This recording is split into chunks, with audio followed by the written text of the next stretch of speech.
I'm playing a game on the PSP. That's right. By and large, it's Wall-E, and I'm gonna try and talk over this song because it might get me copyright claim because it's a song from a movie that they reused in the film. It's from an old movie called Hello Dolly from 1960 something or other, and they used archive footage of this film, which they licensed to represent the themes of nostalgia and such that the movie was going for, and old Earth culture that Wally is interested in. Anyway, there were some production logos for you. Whew, all right. 1969, yeah. The movie starred Barbara Streisand and Walter Matthau. Although the key scenes that they reproduce in Wall-E don't actually feature those characters, I believe. Hey Gibbon, how's it going? Yeah, so this is the Pixar licensed game for Wall-E. Sorry, the licensed game for the Pixar movie Wall-E, I guess. And this is the PSP version. Now, I only just thought to actually look for this, but this game is available on the PSN store. So technically, I'm being a bit naughty here, but let me see. Yeah, create. Yes, that's me. That's definitely me. Yeah, so I tested this out a little bit before. Let's just jump into it. All right. So there's 3 main versions. There's, I'll get into it, but there's 2 versions for different consoles and 1 for the DS. This one seems to be from the opening segments of the game, the one that expands the most on the plot of the movie, because we start here in the apocalypse. No, it is actually post-apocalypse now that I think of it, but you know, before the events of the movie really start, with Wall-E being alone. Yeah, it starts you out while all the other bots are active and stuff. Yeah. So we'll see exactly what that entails as we go on. But yeah, I was sort of looking at long plays for the different versions of the game, trying to figure out the differences. And there's a PS2 long play out there that's, I think, 4 hours long, whereas the PS3 version was a 2-hour long play. So either the long play was taking their time or this one's more substantial. It does seem that there's these tutorial levels at the start in a different kind of setting. Also, the thing I noticed by comparing that video to this kind of footage is that the PSP actually looks a lot clearer. The graphics were a bit more muddy on the PS2 video that I was watching. Anyway, check up. Yes. Oh yeah, analog stick support. That's lovely. I did, I've talked about this before, but I found this PSP emulator relatively recently, so for a long time I didn't think I'd ever be able to play PSP games at all well on my computer. Oops, hold on, I forgot to pause something here. Okay.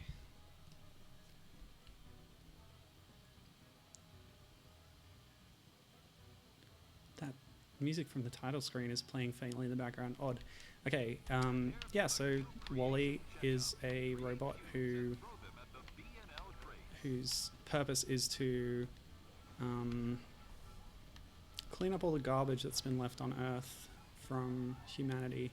And I guess actually this is not a bad way of transitioning from the dolphin streams I've been doing to the next thing. I'm going to be doing robot-based games for this month. Okay, so we have a morph ball form. We can duck into box mode to crouch under obstacles. That's nice. Yeah, I just noticed that there were some similarities in theme between things like Echo the Dolphin, Defender of the Future, and Jupiter and Mars, which deal with the remnants of humanity's mistakes and their pollution being left behind, and that's very similar to what this story is about as well. Hi Tanya, was this developed by the guys who did Toy Story 3 and Disney Infinity? Good question. I will tell you about that actually. Let me see. Disney Infinity. Yeah, so you're correct in a way. Oh, great. I fell to my death. That's too bad. Gotta time that jump well. So, like I said at the start, there's a few versions of this game. Normally what you expect from licensed games that are multi-platform is one for maybe computer, PS3 and 360 in this era. And another version that has less requirements for graphics and such, and maybe level structure. On the Wii, the PS2, and the PSP. It's not quite the case for this game, though. What I just described would be suitable for, I don't know, The Force Unleashed comes to mind. That had a release structure that was very like that. This one's a little bit different. The PS2 version is by Asobo Studio from France. I'm familiar with them because they're the developers behind the HoloLens game Young Conquer. But they also had a lot of other licensed stuff for Disney. Hold on a second. Oh, I just made that. Okay, cool. Sorry, talking and concentrate. This is the first time I'm doing all of this stuff, so...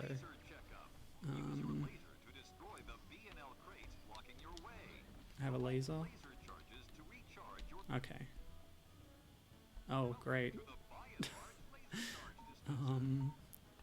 Alright, that wasn't too hard. Okay, so I have laser charge things. What was the laser button? Triangle. Okay. Okay. So we're going to find lots of little vials. Oh yes, a slightly sunny spot.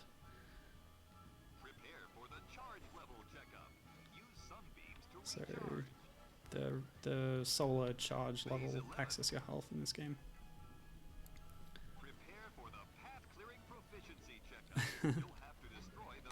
Alright. So some need the laser, some need the box dash. Yes, known for Young Conquer indeed. That's how I know them anyway, but they did a bunch of other games, especially for Pixar. They're behind the Ratatouille game, the Up game, the Toy Story 3 game. Oh great, what did that guy say? Something. Get some boxes, do something. So this is pretty cool. There's sort of organic piles of trash in the environment that you can go near, and Wally will automatically make a cube out of them. And he does it pretty quickly. It's compared to other versions of the game, that animation is pretty quick. And sometimes there's trash dispensers, which don't really make sense, but those are the places where you get your blocks from. What did that... yeah. See, you distracted me, and now I don't know what I'm doing. Wally's jumping is quite pathetic, actually. Alright, how about I just die? Maybe it'll tell me again. Oh, right, I know. You hit the target. Yes. I think all versions of the game have this mechanic where you make blocks out of rubbish, and then you throw them at targets to activate machinery in the world or open doors. Alright, that's the tutorial done. Now we'll get a little FMV sequence.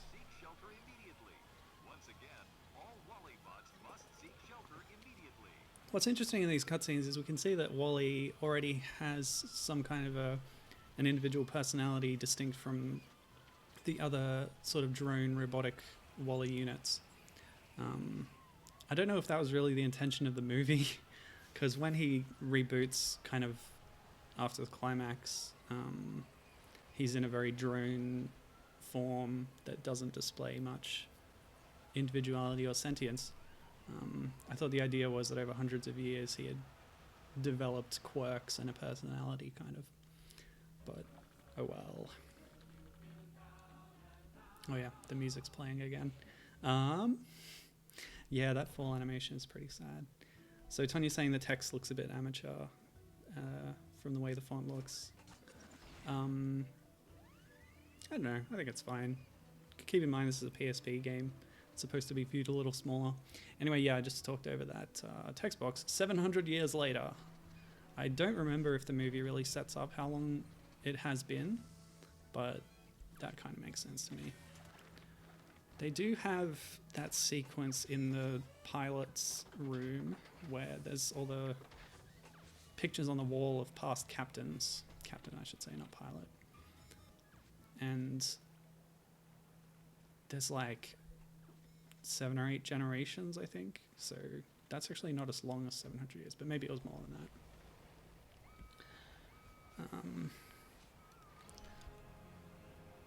Yeah. So what else did Asobo do after those games? So they did Ratatouille Up and Toy Story 3, at least the PS2 and PSP versions, like this game. Different developers did the different SKUs on the different consoles. Oh, this is fun. A little slide down this, going through all the cuboid trash buildings that Wally's been making. I like that a lot. Yeah, so Asobo was in charge of the sort of lower powered console version of the game.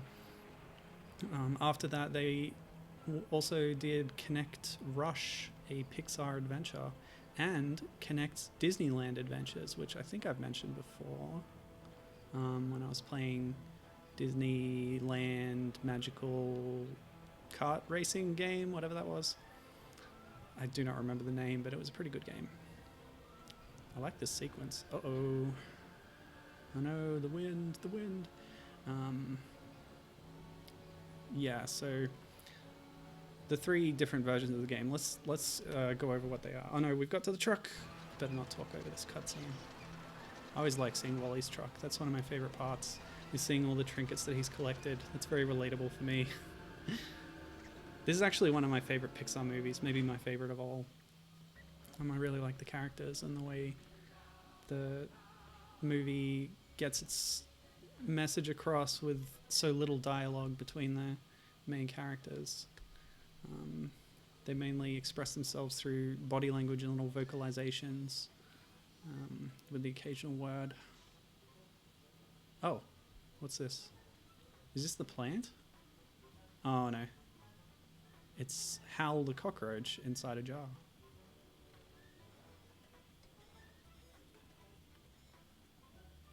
Is this the first time they've met? Oh, that's cute.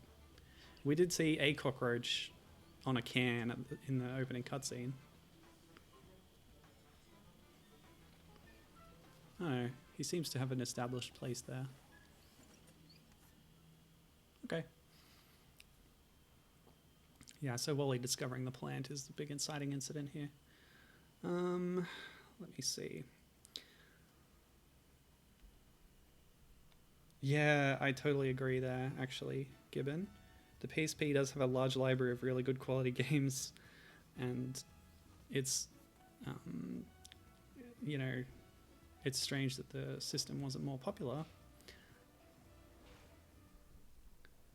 I picked one up a few years back, and I've been pleased with the games I was able to find. I got the model that doesn't have internet, so I was just buying up old discs secondhand.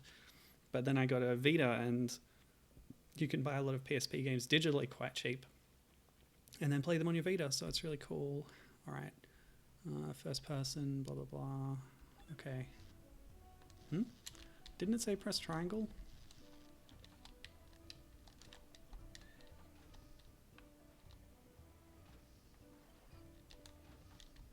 I swear that's what it just said. Controls? Oh, that's up. That's an up arrow. A bit hard to tell the difference, actually. But yeah, up arrow on the D-pad. So analog stick for movement, D-pad for looking. You actually have access to Wally's little cassette player. That's really cute. and I could do that at any time. But it seems like there's just the one song that he's taped off his little movie that plays. Yeah, he's got Hello Dolly on an iPod, and then he puts this big magnifying lens over it. Yes, okay. What have I done? I'm stuck in a truck. Ah, I can box out. That's cute. I like this game. Alright, detect hidden objects. Alright, what does it want me to do right now? I can't really see anything from where I am.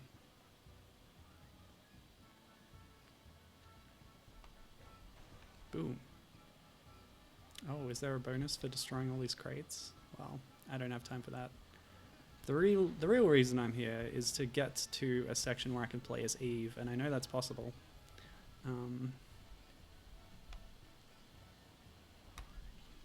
Because this is sort of an honorable mention on the list of female robot games, and my last robot month was during my year of heroines when I was playing games where you play as a lady robot. Oh, binoculars, nice. Wally's eyes are actually based on a set of binoculars that I think it was Andrew Stanton, the director and writer, remembered playing with in his childhood, I think. Or it might have been someone else who designed the character, I'm not sure. But Andrew Stanton was definitely very involved. What? There's another Wally, okay. Even in this time period.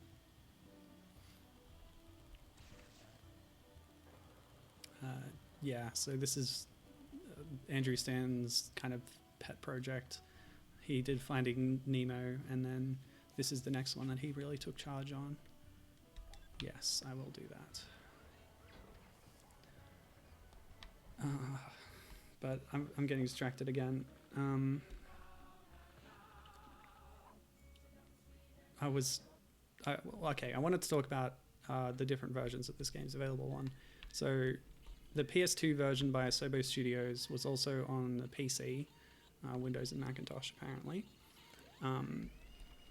It then also got a port to the PSP, and the port was handled by Savage Entertainment, who is based in Los Angeles, California. Now that's right from the movie, that line.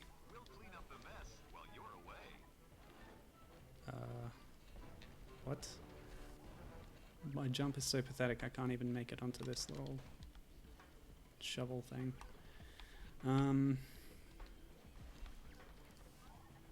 Yeah, so normally, like I was saying, you'd expect a game that's also on the PS2 to be on the Wii as well, but actually, yeah, it was odd and interesting that the PS2 version is the one that got the PC port. Now, the other SKU of the game, the quote-unquote main version, I guess, would be for the more powerful consoles. It was released on PS3 and 360, but also the Wii, so that's another thing that's contrary to expectations. Alright, what do I do? Oh, now I can go over here. Okay.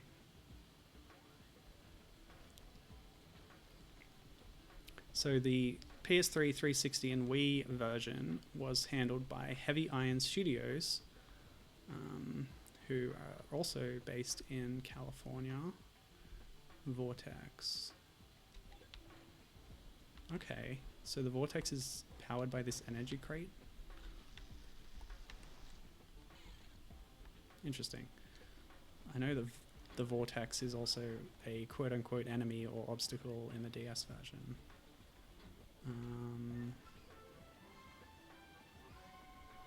Yeah, so Heavy Iron, they are also responsible for other Pixar games. This is what I found when researching this, that the people who made this also made a bunch of other games for Pixar. Wait, I don't need this. I've got plenty of laser charge, so let's use it.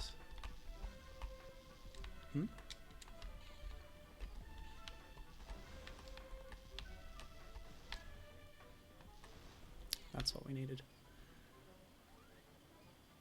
It's interesting how wimpy Wally's jump is, and it's just kind of like a platformer, sort of.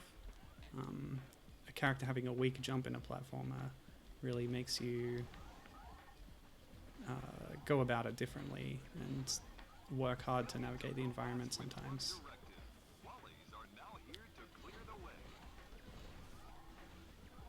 I assume I'm going to need a lot of these to open a door. Yep. Yes, so Heavy Iron, They did some other Pixar games, like I said. They did the Incredibles game, and also the follow-up Incredibles Rise of the Underminer. They did the Ratatouille game and Up game, all for the leading consoles at the time. Afterwards, they are the ones who did Disney Infinity, so circling all the way back to what Tonya mentioned up front. The main PS3 360 Wii version of this game is what was worked on by the Disney Infinity devs. And then, oh yeah, the other thing I noticed in their catalog was that they're also responsible for SpongeBob SquarePants Battle for Bikini Bottom, the most well-regarded licensed game in the SpongeBob series. Multiple types of cubes. Yes, there's always multiple types of cubes. And this is a very video gamey thing. Like, WALL-E's function is to find rubbish, compact it into cubes, and then stack up the cubes. Yep, I could just bypass that vortex, no problem. I'll deal with this one properly. Yep. But in the games, they give you other kinds of cubes to throw with the same mechanics. Explosive or power generation cubes, which are dispensed. It doesn't really make sense. Like, I guess maybe they've segregated any rubbish that's explosive, and then you're turning that into an explosive cube. But in that case, the cube was right there, and it was already explosive. Alright, what am I doing? Is this what I need to do? I don't know the code. What? Do I need to memorize that? What happened? Oh, okay. The pattern kind of changed, but I guess you just need to match the pattern as it is. Oh, there's more than one. Alright. Yeah, and speaking of Disney Infinity, it's unfortunate that WALL-E and Eve as well are not actually playable. They didn't get figures in the game, and they didn't have playable bits. There is like an adventure world or whatever. There's like an area that you can get somehow. Oops, yeah. There's this half pipe feature where you can do like skater tricks and do a little woo like this. But if you jump at the end, then you pop up over the edge. I learned that at the start. Okay. So what are we doing? It seems you can get out through these cat flaps, but not in through them. So I have to find a way into that little compound to get all the little charges, which will then let me open the next door or whatever. So that's what I'm doing. We need the blue blobbies. Oops, too early.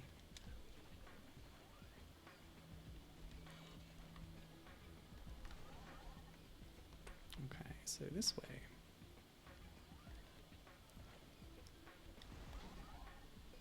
Yeah, so you can like go to the ruined Earth world, and there are like costumes for characters. I don't really understand how that works in Disney Infinity. I haven't played it, but you can't actually play as the WALL-E characters properly, as I understand it. Although, since we're on the subject, let's cover WALL-E's other appearances in games. Disney Universe, which is sort of a precursor to Infinity. Kind of a take on the Lego style of games on the PS3, or at least that's, I think, it might be on 360 as well, but there's definitely a PS3 version. Kind of a game for younger audiences, I suppose. And you play as this sort of avatar character who I liken most to Sack Person from Little Big Planet. And then you can dress them up in different costumes that taken from all over Disney's canon of movies. 50, wow, okay. No wonder the long play took an hour to get to Eve. I hope I don't take that long, or maybe I will. Or even longer.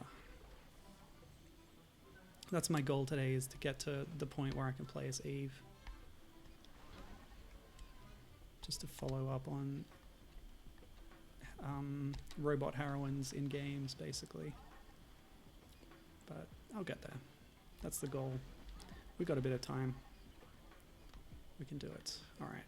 So I assume I'll need an explosive to get through that door, maybe. Oh, those came back.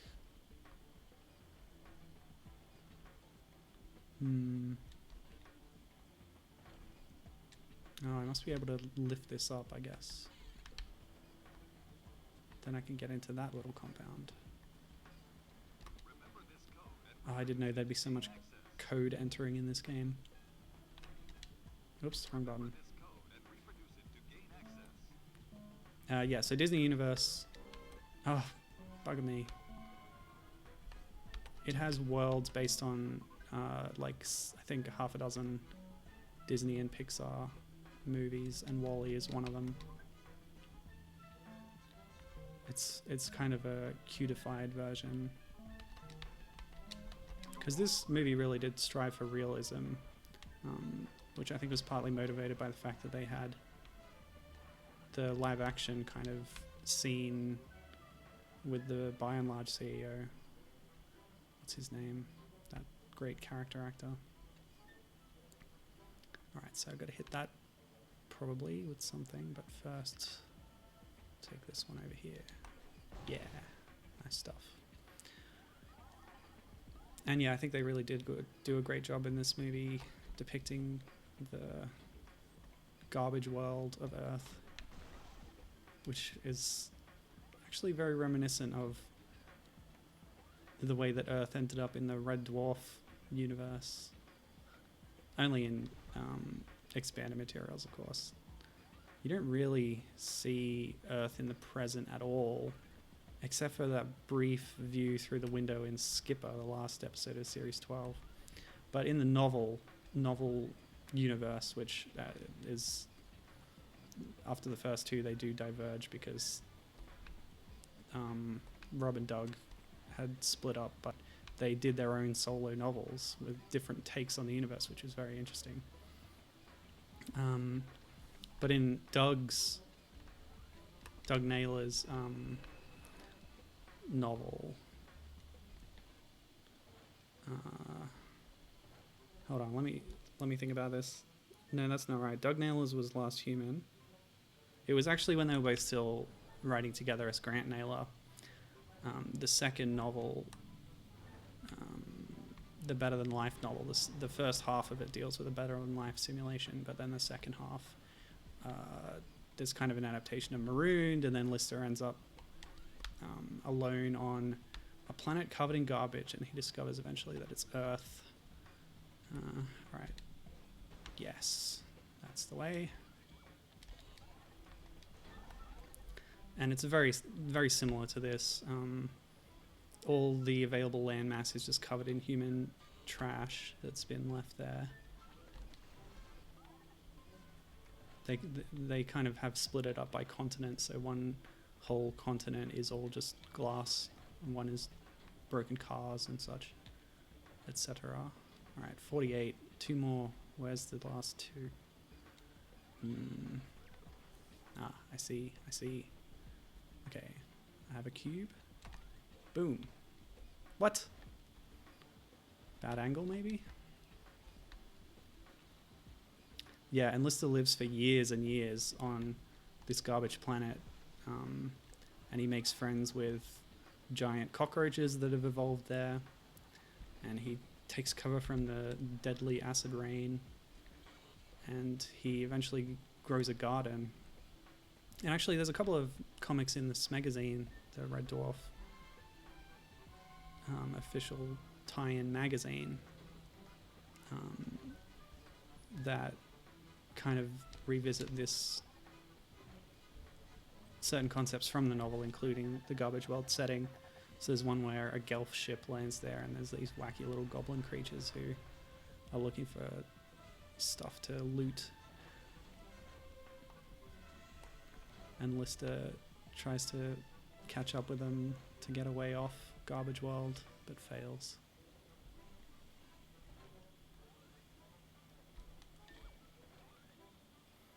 But yeah, they never dealt with that kind of stuff on the show at all. Whoop.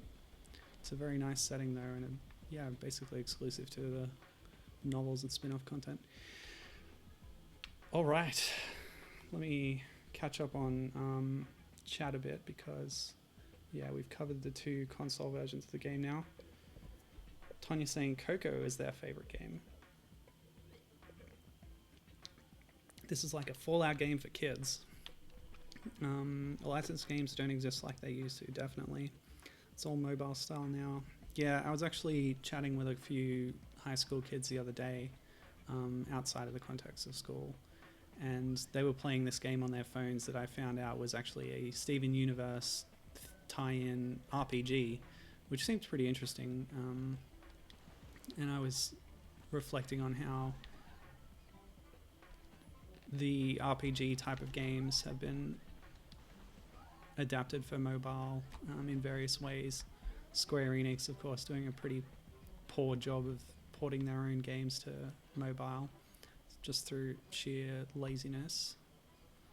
But games that are built for mobile have very different input systems and mechanics that have been made specifically for mobile. And yeah, this was just one of them that exists. Alright, get some speed up. Alright, so should I go this way? First I'll collect these. Oh, you know what? I just realized that there's a mini-map on my screen that I can use to find boxes. That's pretty handy. Yep, paying attention to the interface. So that's good. Oh, yeah, okay. So this game is kind of dumping you into these little arenas, and then you explore each one to find what you need out of them. I like the structure. It's pretty cute. But yes, to continue with chat. Ooh. Let me see. Yes, Tanya brings up the Wall-E animatronic that was made to promote the film's release at Disney parks. And I did read about that. Okay, just make this jump. Okay. Oh, that wasn't even a necessary crate to get. It was a health crate and nothing more. Okay, there's blue boxes here though on the map around here. Here they are. Okay. Yeah, so there was a limited run Wall-E animatronic that was identical to the film's Wall-E as a meet and greet character. It would be controlled backstage by a cast member to give it the feeling that it's lifelike. It was very heavy, so you can see why it was retired prematurely. It ran over someone's foot. Oh, what I read was that they were being very careful about it in case it ran over someone's foot, but I didn't know that it actually did, which spurred the concern. Yeah, that's interesting. By the way, in terms of how sharp this game looks, it might not have actually looked quite like this on an actual PSP. I think maybe the emulator is rendering things a bit more, higher resolution or whatever. So, how do I get up there?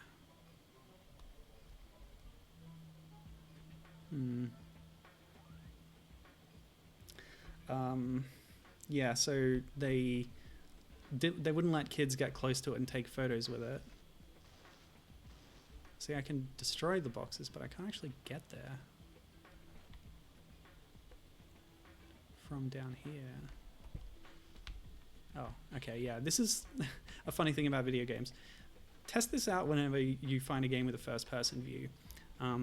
The omniscient camera that's behind Wall-E is looking in this direction, and when I go into first-person view, that matches the way that my camera is oriented. Sometimes when you go into first-person view, it sort of zooms you into the character's view the way they're oriented currently. So that's not the case here. Just a little interesting thing.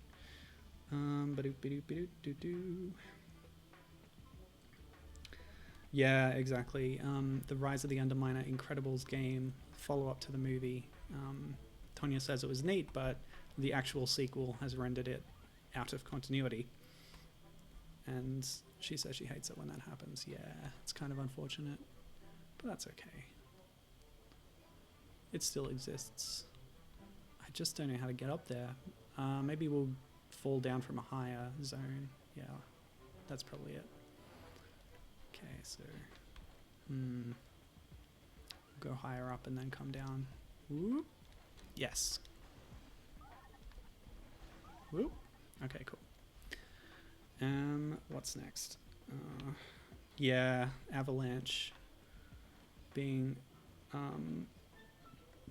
screwed over by Disney. They almost got shut down. Yeah. Actually, that's a good point. Avalanche was the one who did Disney Infinity. So Heavy Iron, how were they involved?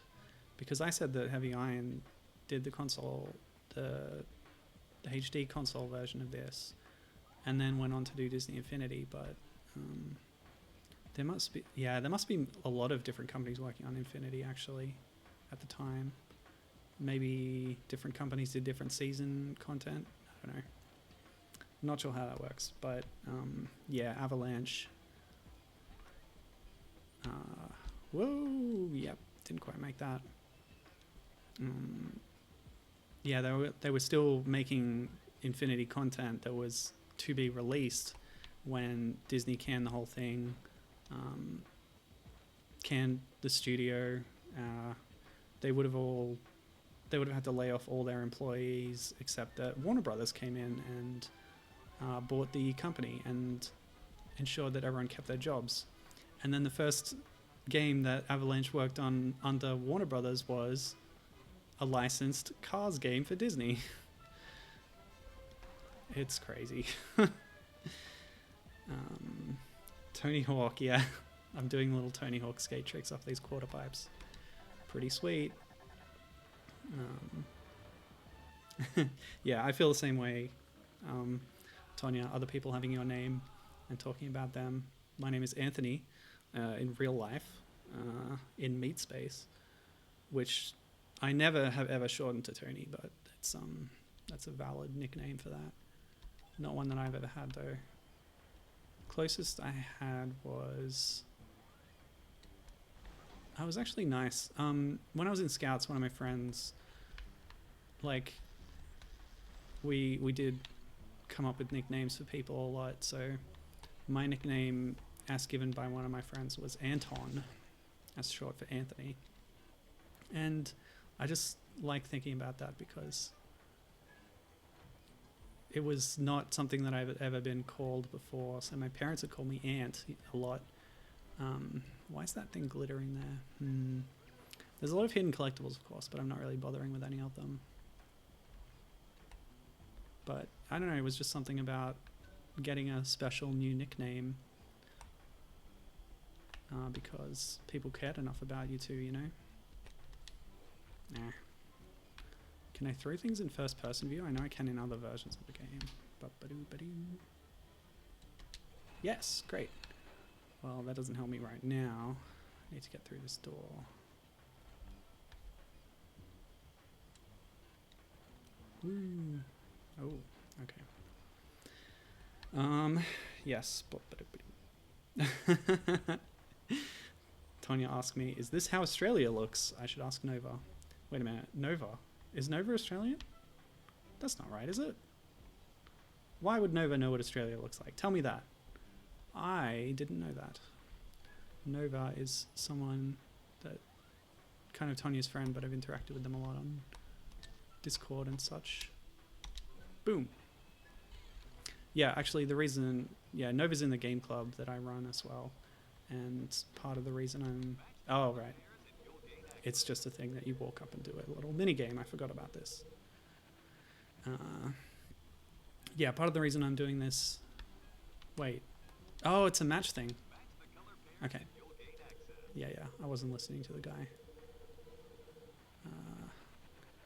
So yeah, some of my streams are inspired by the... Whoops. My finger slipped. Oh well, it's all timing anyway. Oh man. I got the shade wrong. Let me remind myself. So this one, and then where was that? This one was down here. Nope, it was here. The timing's actually pretty generous. I'm being a bit too frantic about this. Oh, there we go. You know, it never made sense in video games when a purported security system gave you a simple, like, mini game to do that anybody could do. I guess it's, yeah, it's more of a Turing test, I guess. Kind of like those capture things that you do to log into websites, testing that you're human or sentient or capable enough. I've just noticed that the volume is a little low, so I'm going to turn it up a little bit. Get some of this nice background jingle happening. It's nice. Okay, turn to the box form. Oh, okay, so it's also like shielding and dodging. That's interesting. We're in Dark Souls now. Dodging through enemy attacks with our box form. Alright. I need to get up higher. Oh, okay. It's timed. Whoop. Okay, that's fine. See, on the HD console version, and Wii, of course, so the other version, you can't... You can't jump while also still holding onto boxes. You drop them whenever you jump. So it's nice that you get to hold onto them here. But of course in that version you also... you also can hold 3 boxes at a time. Stack them up. Alright. I wish I had any control over the camera, but I don't think I do. Because even first person mode, I guess I could turn in first person. Yeah, okay, I can do that. That's the best I can do. Alright. Since I've just ascended a bit, I'm going to... I don't know how to save state in this emulator. Oh, I was doing it during Rockman, wasn't I? Is it like this? Yeah? That's one way to do it. I'm sure there was another way. There must be a button combination I can do. I just don't recall it right now.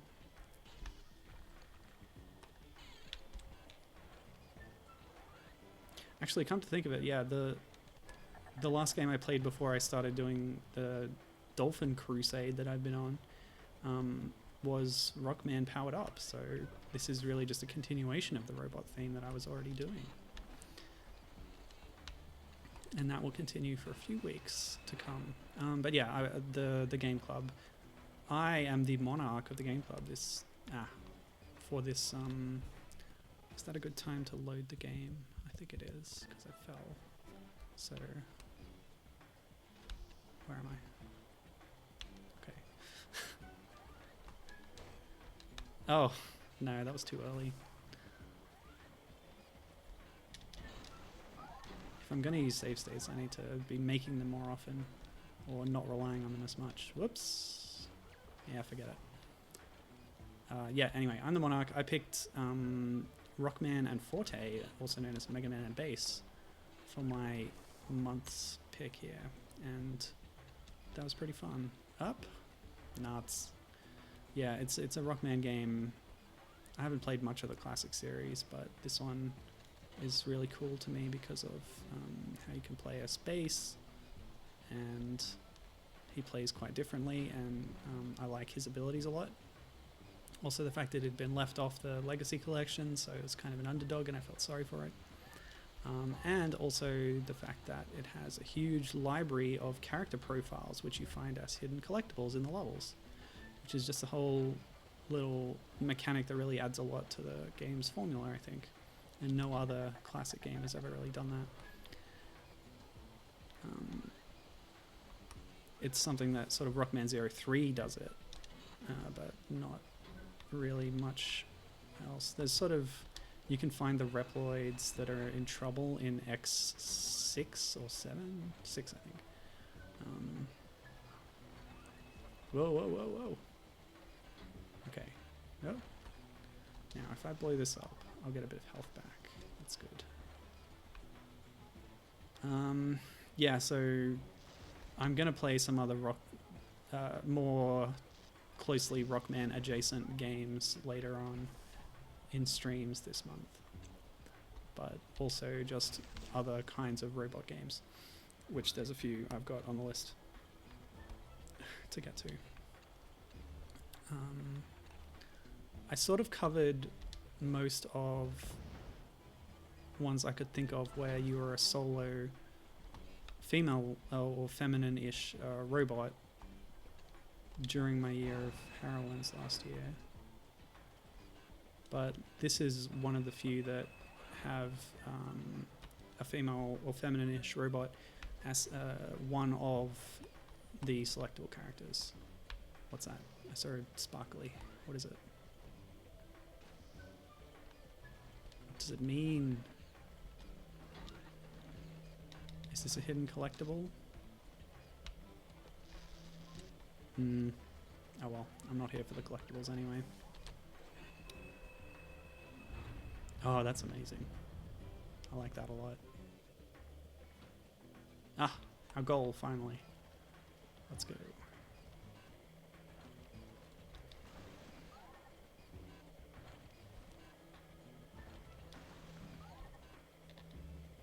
Woo.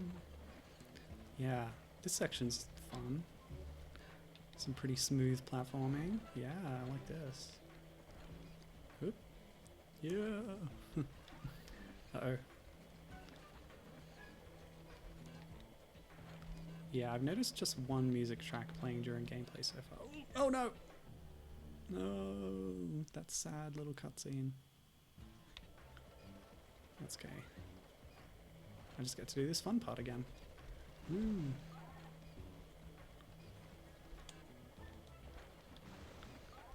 Yeah.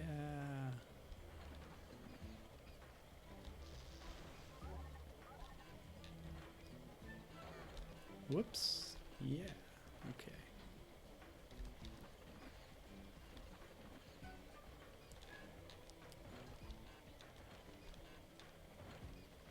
So Wally's jump might not be very high, but at least it can give you a decent amount of distance, especially if you have some speed. Oh, I think I spoke too soon.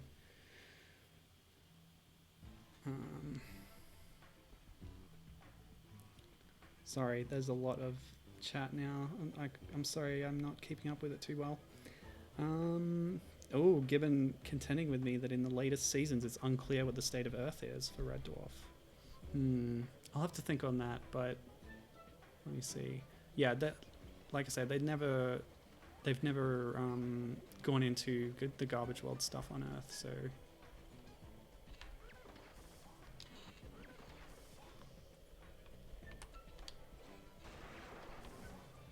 I don't really know if they've ever really said, because Skipper is the alternate universe and they're orbiting Earth, but even then they don't really say what state it's in.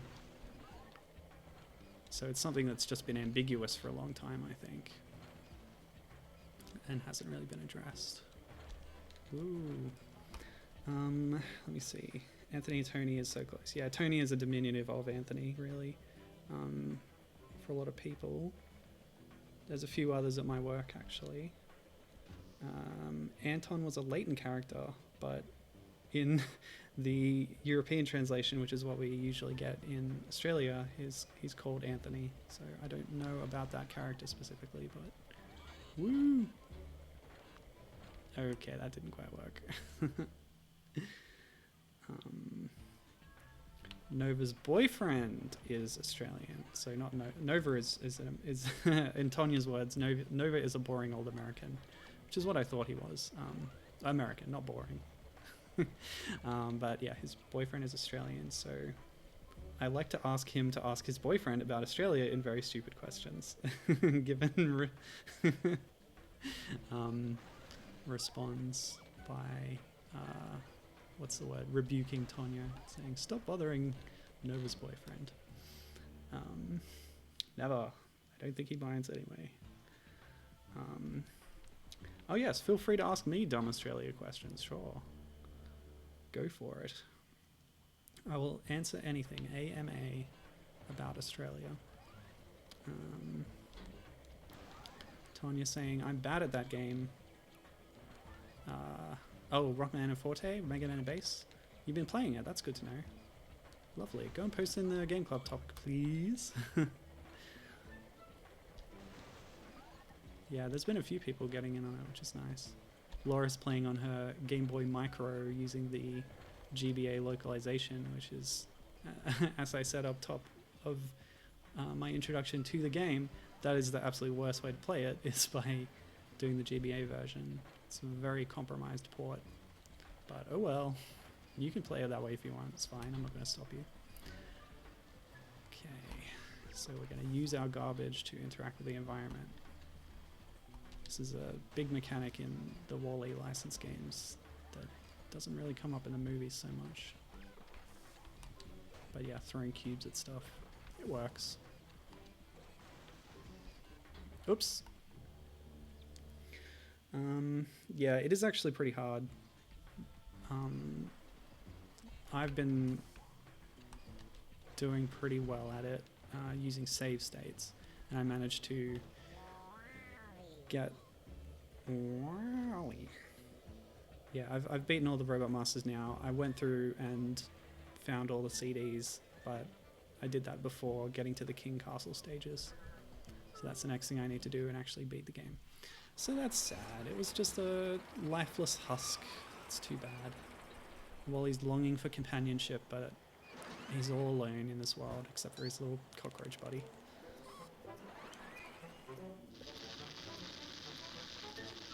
And yeah, like I was saying, they communicate these robots' personalities really well through just animation, body language, and these little vocalizations.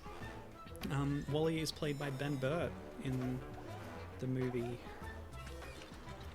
A very well-known, famous sound designer who worked on all the Star Wars movies, making the crazy sci-fi sound effects by doing crazy combinations of real-life sounds. So yeah, that's the iconic moment of Wally finding the plant inside the fridge. It was a little bit different to the movie. He actually cut the fridge in half instead of just cutting around the door. I noticed in the PS3 Wii version that it's not a fridge, it's more like an icebox or a cooler. We call them eskies here. Or at least that's how it looked to me. Whereas on the DS version, he finds it in the very first cutscene. So, let me see. Yes, given the WonderSwan sequel, I definitely intend to play that, and I will play it on stream as well. Rockman and Forte Mirai Kara Chosensha, which means Rockman and Mega Man Bass Challenger from the future, because it's about Rockman Shadow, who is also Quint from Mega Man 2 on Game Boy, Rockman World 2, coming back with future robot masters who are really silly in terms of their designs. Yeah, the WonderSwan game, it got a fan translation, fully translated. I think it's a few years old at this point, or it's very recent. I don't remember. But yes, it is fully playable in English. I had an older patch on my hard drive, but there were a lot of character errors and weird things. So, but then I installed the latest patch and it displays perfectly well. I also have a nice emulator that dynamically shifts between horizontal and vertical layout when required, unlike my previous WonderSwan emulator that I used during the Rainbow Islands Putty's Party stream, which resulted in the footage that I used for most of the video being extremely blurry, unfortunately. Wouldn't have been a problem if there'd been native rotation support. That annoys me. Anyway, it's a good game. Check out Putty's Party. Alright, what's happening? This is a fun part of the movie. Chasing the dot around like a cat with a laser pointer.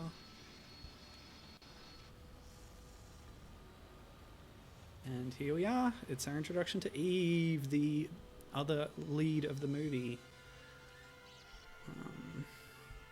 Like I say, Wally is voiced by Ben Burt, because they're not really... This movie isn't really about dialogue and having characters, deliver lines and such. They didn't hire a lot of professional voice actors for the robot parts.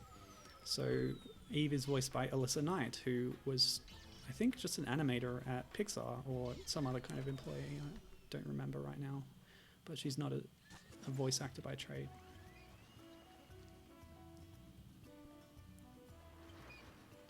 It's just playing that same music track again. Oh, that's funny. All right.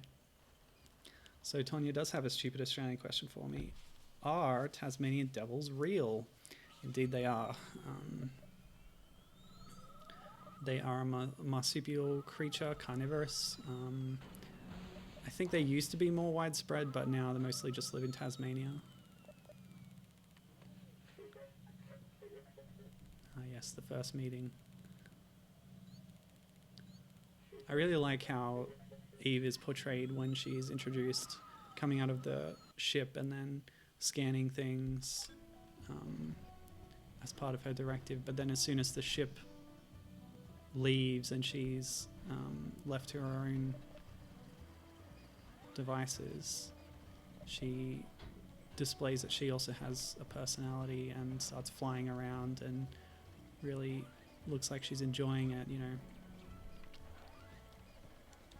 much more than the cold, unfeeling probe-like function that she first displays when she appears. And of course she's very amused by the cockroach as well.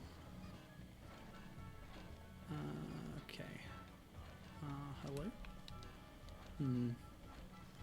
I've made a mistake. Now what do I do? Yeah.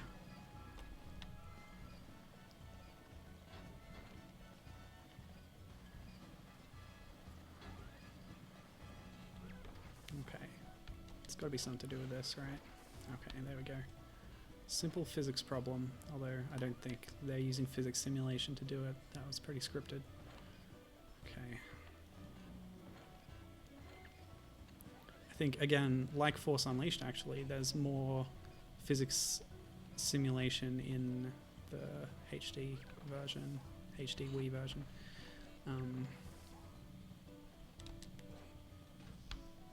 Stuff rolling around a bit more. There we go. Yeah, that sucks. Yeah, but Tasmanian devils, they're nothing at all like Taz the Tasmanian devil from the Looney Tunes. They are black.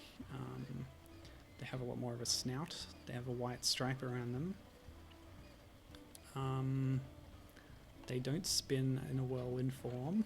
I don't know. I don't know that much about them, to be honest, but they're definitely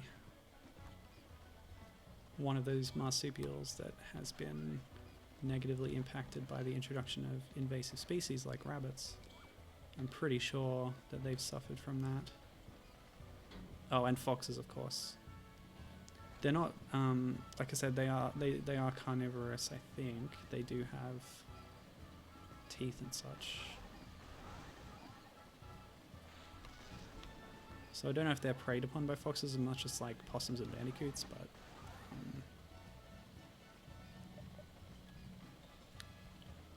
yeah. Okay, got a bit stuck in that trolley. No problem.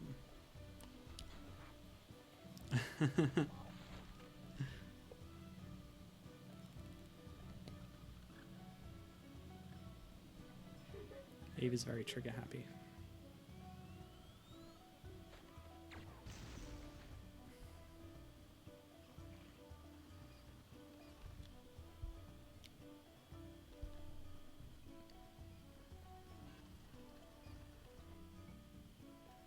So there's also a thing called a Tasmanian tiger, and they were real, but now they're extinct.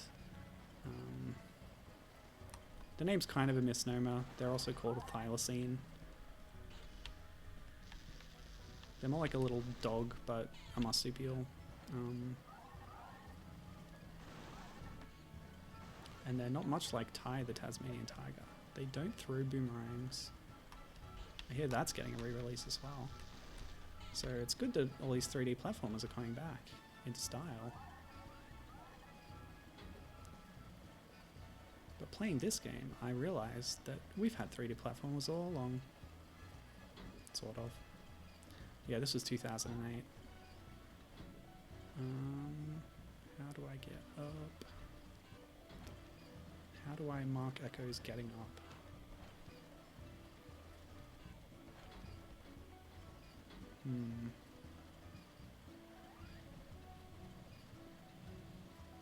How do I get over it with Bennett Foddy?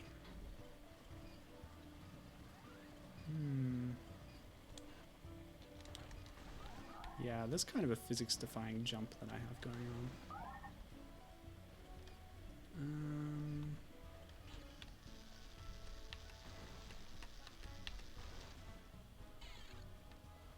I like that I have a laser at any time. Feels powerful. Alright, so...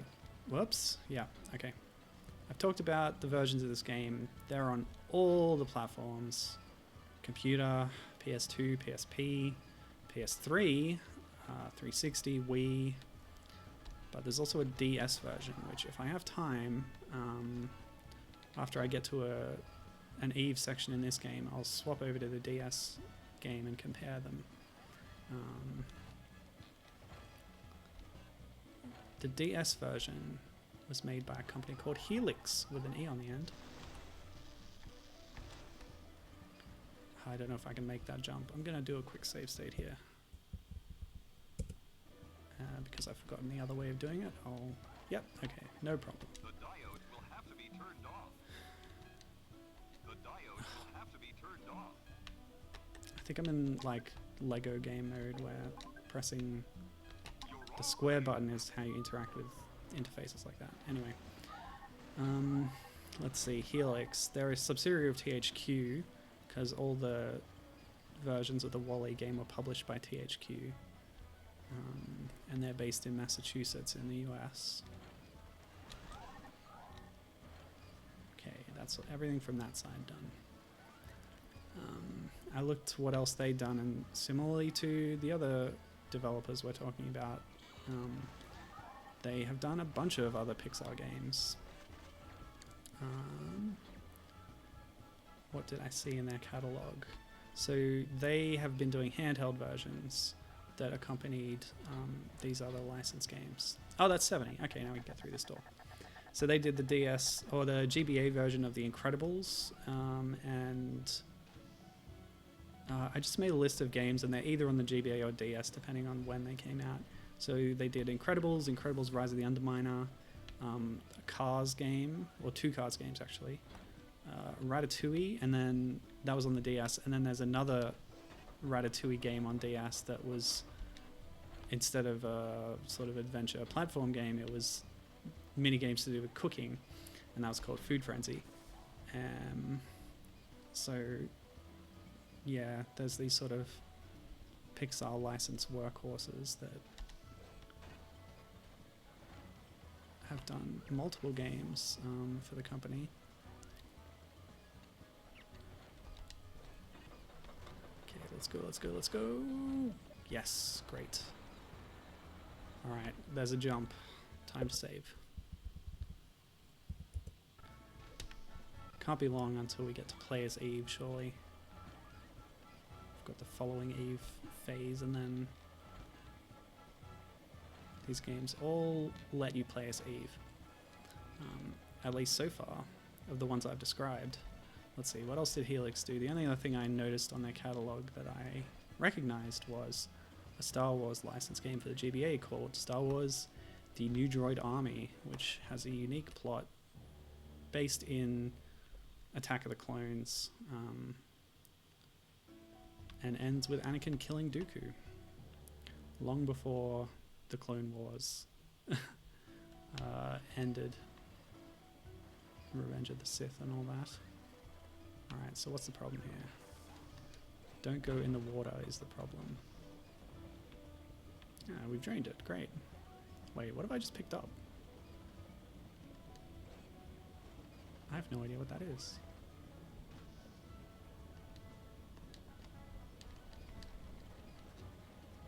I feel like it might be a special collectible or something, but I don't know how to retrieve it. Alright, let's go up.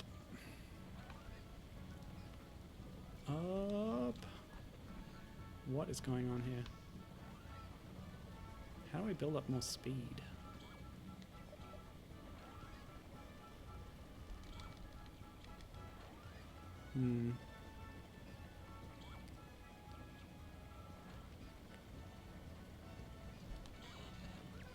Oops.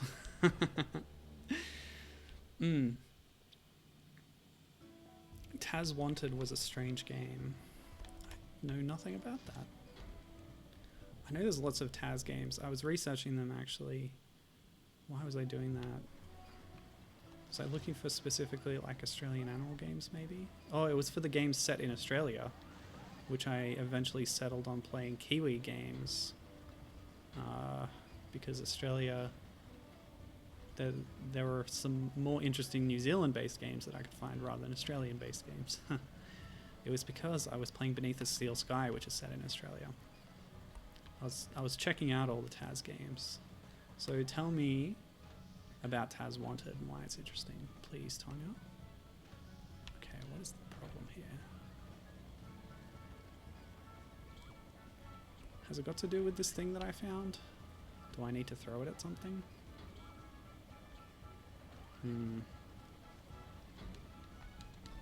Apparently I can't pick it up anymore. It's become stuck.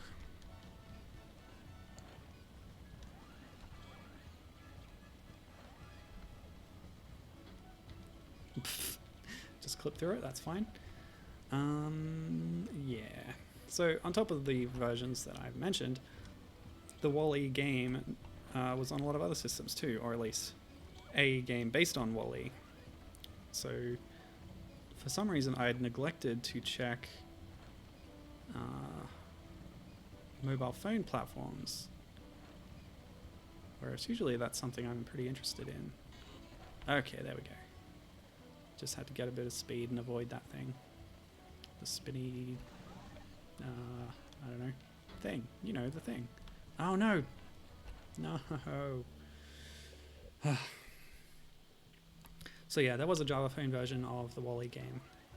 Oh good, it saved my checkpoint up here. I appreciate that game, thank you.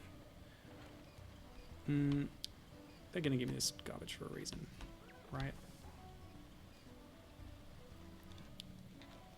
Yeah, so, whoops. Let's see, yeah, Java phones, mobile phones. This game was made by Universomo from Finland. I've played a couple of the things. Even on stream I've played some, because they also did the Lego Star Wars games for mobile, which was an early stream I did, and they did the mobile version of Star Wars The Force Unleashed, which I played in a bit of a disastrous stream where I struggled with controls a lot. Yeah, but of course, like everyone else here, they've done other Pixar licensed games because they did the Up and Ratatouille games for Java phones. That was their specialty. What's the problem here? Oops. I guess I need to throw a box at something. Maybe it's this? It's not even doing anything. I have my trash right here. Usually it'll lock onto something if I need to use it. So, aha, okay. I missed? What? Okay. Let's try it from here. Boom. Okay, now it's spinning. That makes sense. So I'll bring another box. Ooh. Go.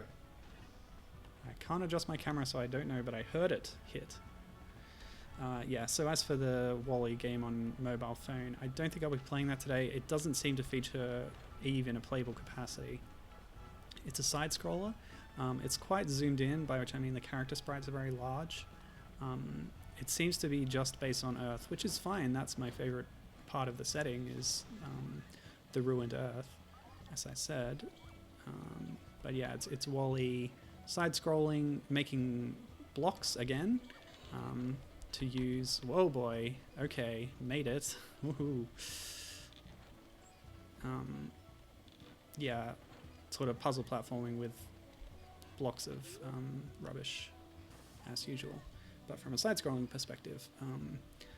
like I said, Eve's not playable in the game, but you can sort of summon her in order to use her gun to destroy barrels during certain bits when they're an obstacle on the level, from what I read on the game's menu screen.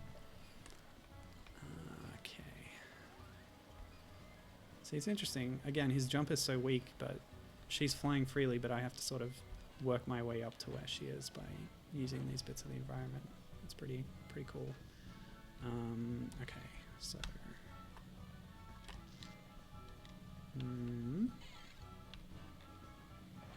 Ugh, I knew that was wrong. Alright.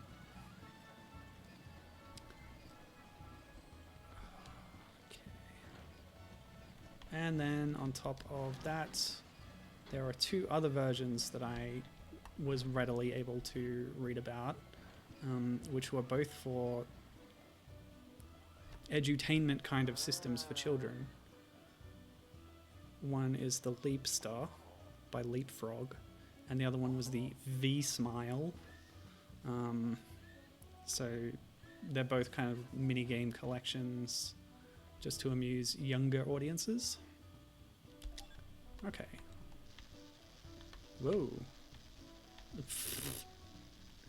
Oh boy, not since GoldenEye 64 have I been so inaccurate with a laser. Cool, good enough.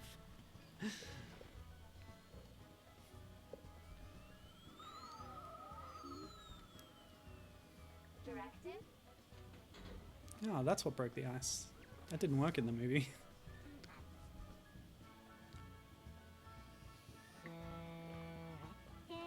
Classified. Oh, I love this.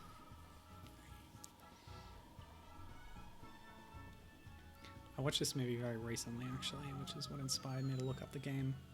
And then I played the DS version for a few hours on my own time. Oh, okay.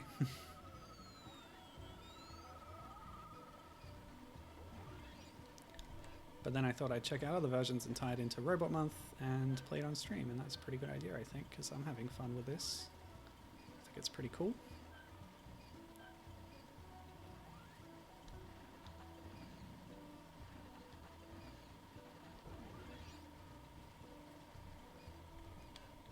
Oh, yeah, nice. So that's a speed meter on the bottom right. I did not pick up on that until just now. Again, not paying good enough attention to UI elements. Vroom. Oh, caught ya.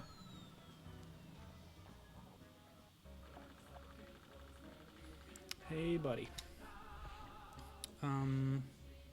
Yeah, so the two sort of edutainment thingies. Yeah, I talked about that.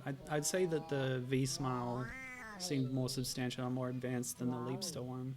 But there's YouTube videos showing sort of full playthroughs of both of those. But they're not that, I don't know. I guess Eve is at least playable in them. It's the sandstorm scene.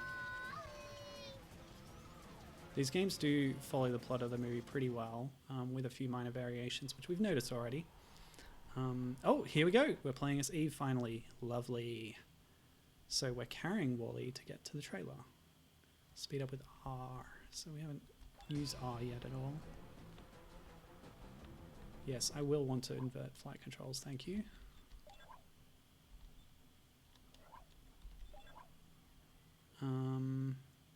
It just said I can do that, right? But how? Game, of course. Invert flight controls. Yes, thank you. Accept changes. Great. Yes. Alright. Go. Fly. R, right? Pressing R. Wait a minute. Wait a minute. Was I not able to map R?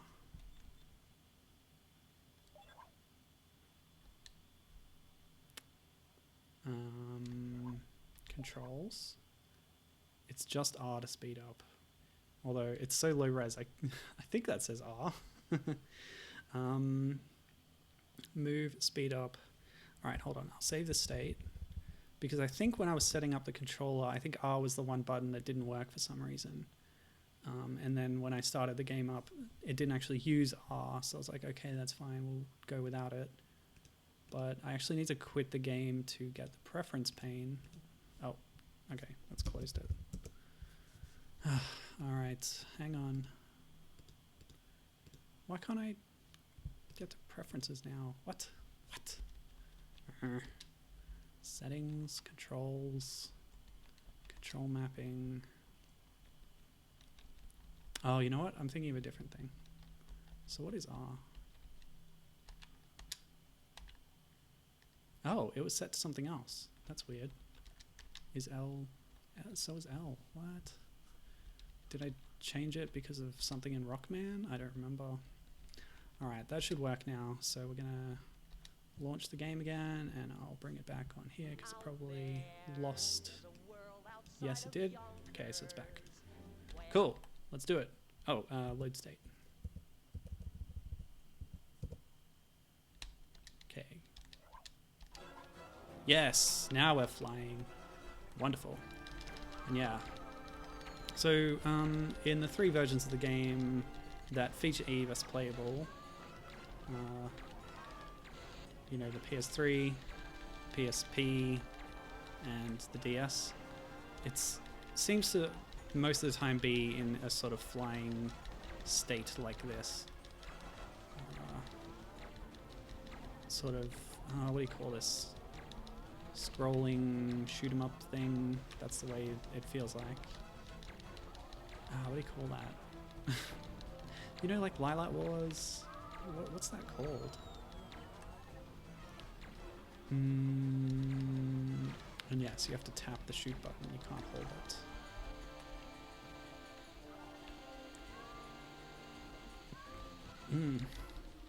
She's pretty capable though, holding Wally while she's flying and shooting. Did that happen in the movie?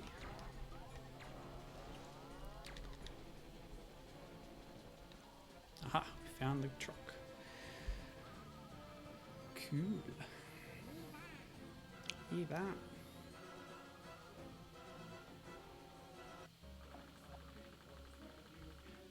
Cool. Oh, Eve Speedway Championship is now available.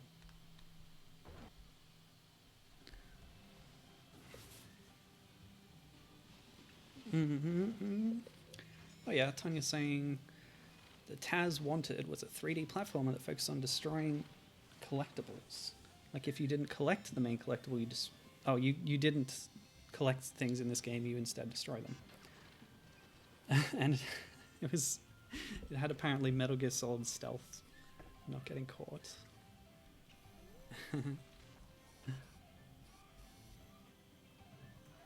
Oh yes, this all happened in the movie. Oh, I started saying earlier that this is pretty close to the movie, except for later on, from what I read of a summary, part of the plot later in the game uses an earlier revision of the movie's story, where instead of Wally getting crushed by a thing and then Eve repairing him, it was the other way around, where Eve gets damaged at some point and Wally has to repair her while he's on the Axiom. So I don't know if that holds true for all versions of the game, but that does happen with these licensed games sometimes. They're working off a slightly before final version of the movie, so things might be a little bit different. You see that a lot with novelizations as well, especially with things getting cut from the movie. They've got the space to... What? You're not going to make a cube out of that? Oh, it's tiny. Yeah, they got space to expand on things that had to be removed from the movie. So is this the ship coming back? Okay, so that little one flight section was our Eve moment in this game. And that's what I wanted to get up to. And it took about as long as I expected. So this, I think, might be a good time to try out a different version of the game and see how things are different with Wally's controls and Eve's controls in the world. So yeah, this is the bit where we're about to get to the ship and leave the Earth. So the ruined Earth, like I said, that's the setting that I like the most. So we're about to leave that. So yeah, that's a good time to swap. But I can't resist just playing this slide section first. So we'll get through this. It's pretty fun.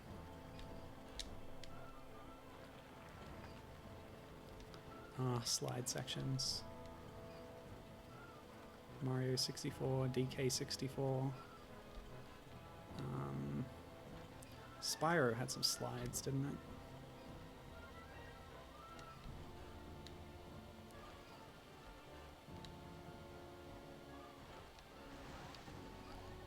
Yeah, actually, they're kind of a staple of 3D platformers now that I think of it.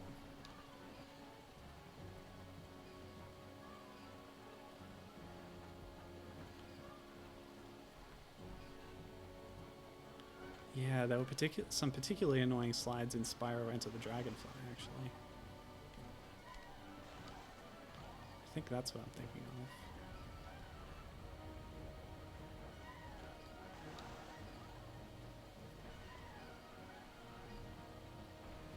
Well, at least there's a different music track for this section.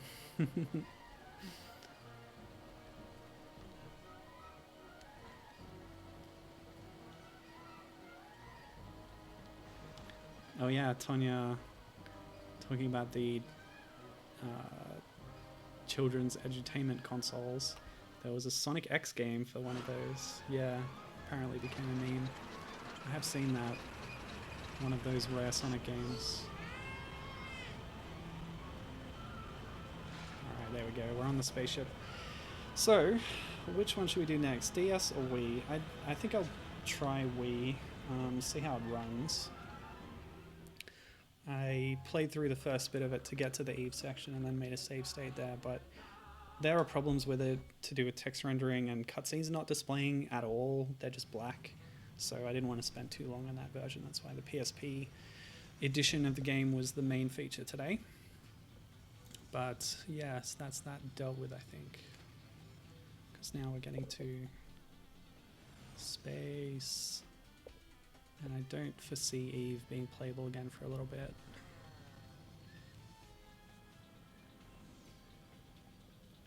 But now again, I'm curious. I don't want to quit right now because I want to see how this is any different to the movie. Oh, this is a gameplay segment, is it? We've transitioned to an in-engine cutscene. Oh, what am I doing? Am I lasering? Okay, cool. We're lasering chunks of space debris. Nice. Alright, yeah, so let's quit. I'll make a save state just in case. Cool. Now, what do I need to do? I need to quit this. I need to maybe disconnect that controller and then launch Dolphin.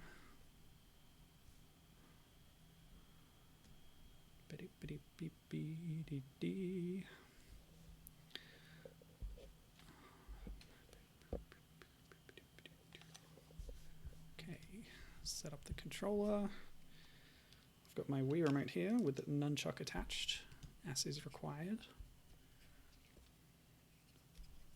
And our Bluetooth should be able to connect to it. Actually, it's a good thing I disconnected the other controller because I think there's a limit to Bluetooth bands or something. I've had problems with that before. Come on. Okay, it's connected.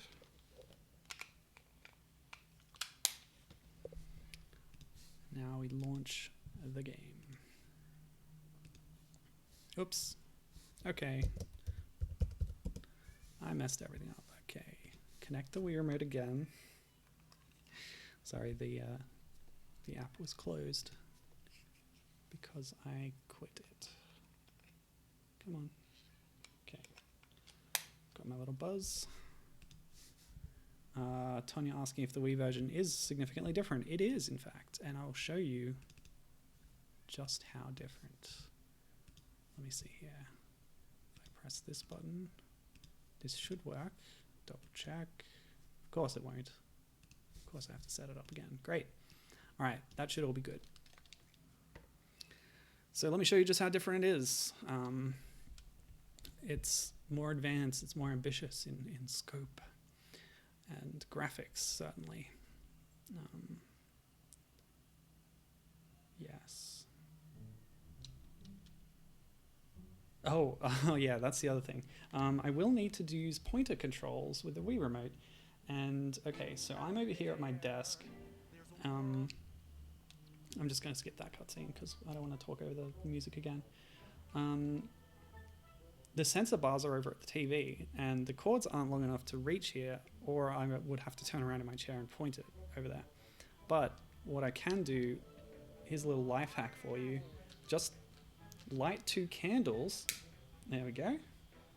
1 tea light, 2 tea lights, and they will act as valid IR sources for your Wii Remote, because the Wii Remote works by sensing infrared signals that are coming at it, and a sensor bar has 2 infrared light bulbs in it that are just blasting out IR, and the Wii Remote interprets that since there's 2 points pointing towards you. All the sensor bar itself is really dumb. All the calculation is done within the Wii Remote, and it takes that IR data. Like I said, there's problems with text rendering.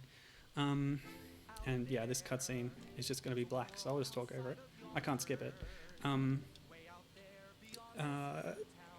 So any IR source will work. You can buy IR blasters that you can use in like remotes and stuff.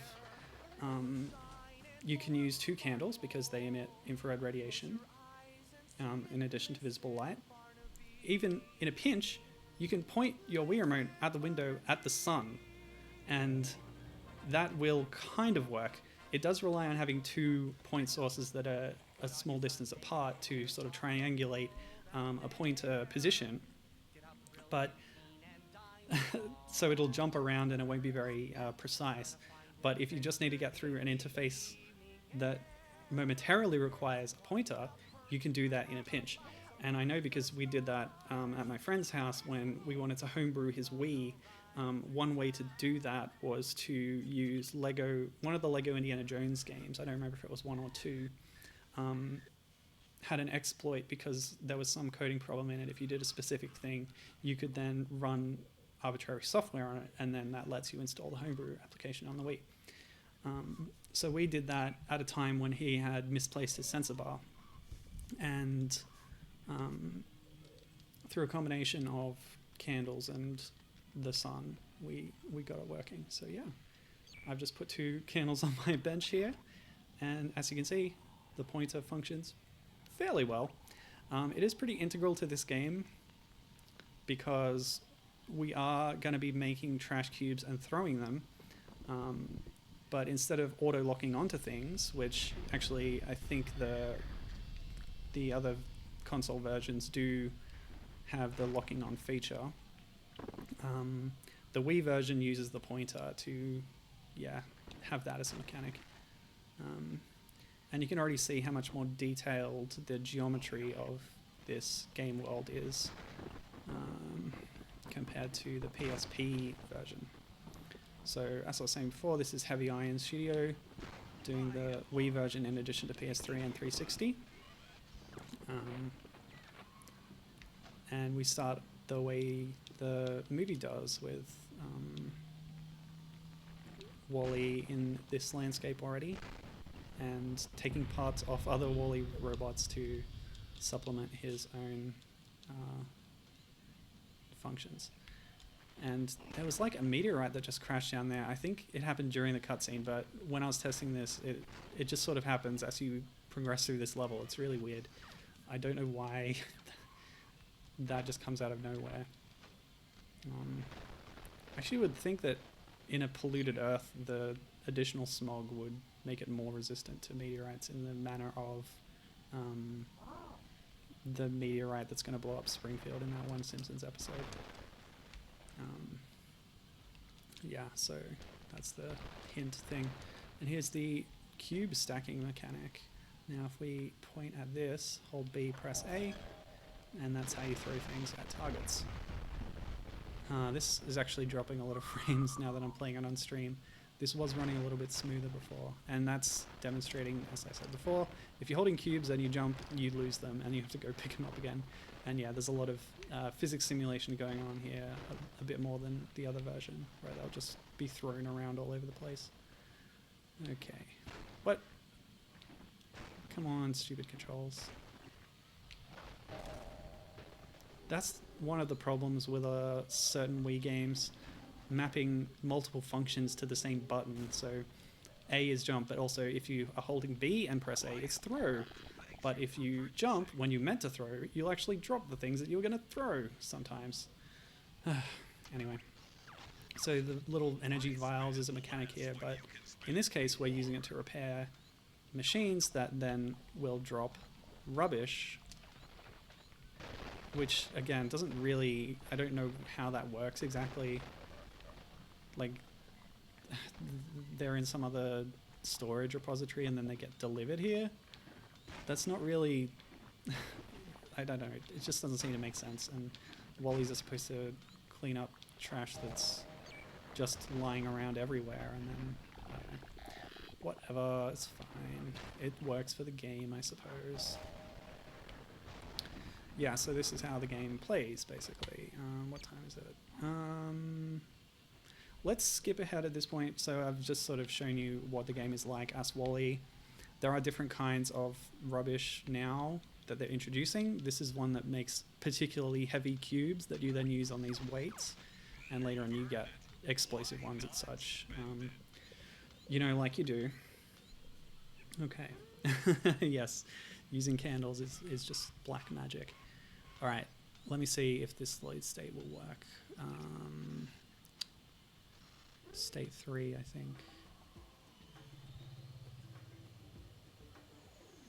It's kind of frozen. Let me try state 2. Where are we now? Excuse me? Oh, is this that problem I was having before? Yeah, okay, sometimes when I was loading a state, the Wii remote would get stuck holding it in a particular motion direction. Or like moving the character with the stick. It would get stuck. So I had to connect the controller in a neutral state. Oh yeah, you can see that. Lovely. Sorry. Okay. Yes, thank you. Yes, stop. We're connected. Okay, good. Alright. What are we doing? Okay, we're here. So this is like a couple of areas later in the game that I got to. I just completed a puzzle where you throw things at switches, as you do in this game a lot. Okay. And let me show you just some more of the differences here. We can jump a lot higher in this version. We have this view thing. Yeah, I guess the mechanics are, if anything, a little simpler.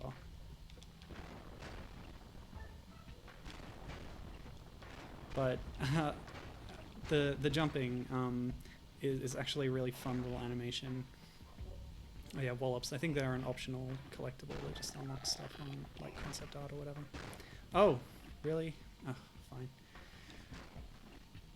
There's a game that was released recently, an indie game called Unbox Newbie's Adventure, and that's what the jumping reminds me of here, because you play as a cardboard box who is sort of delivering things, and like a delivery box.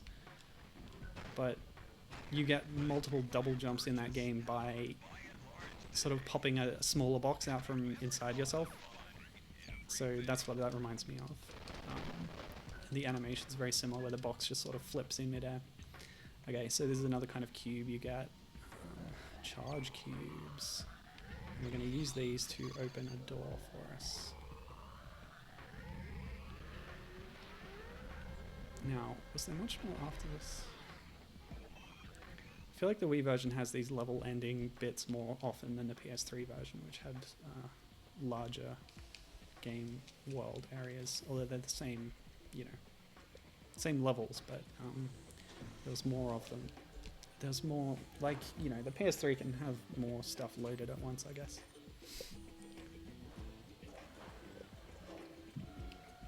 This is another of those non-displaying cutscenes.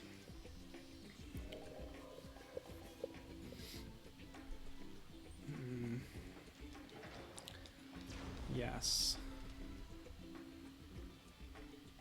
Okay. Oh yeah, there's another thread that I dropped earlier. Let me tell you about...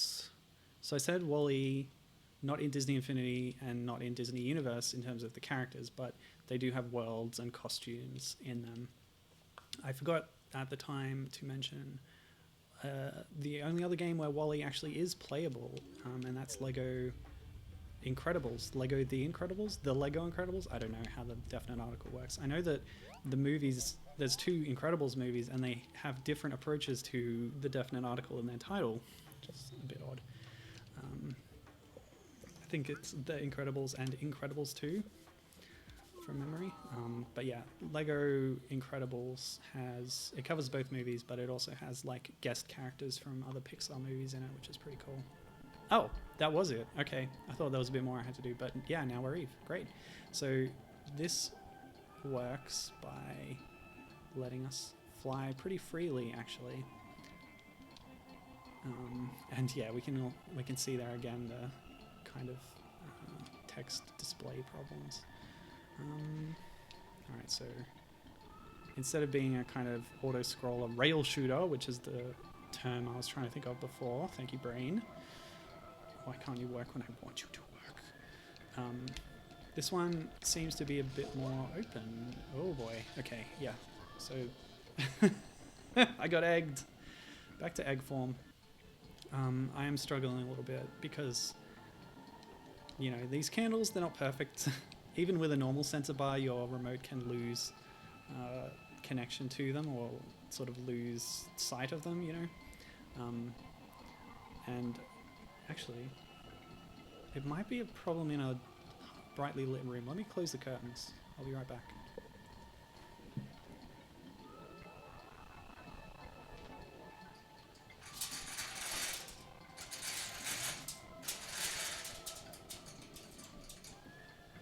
Yeah, it's going to work better if we eliminate infrared interference.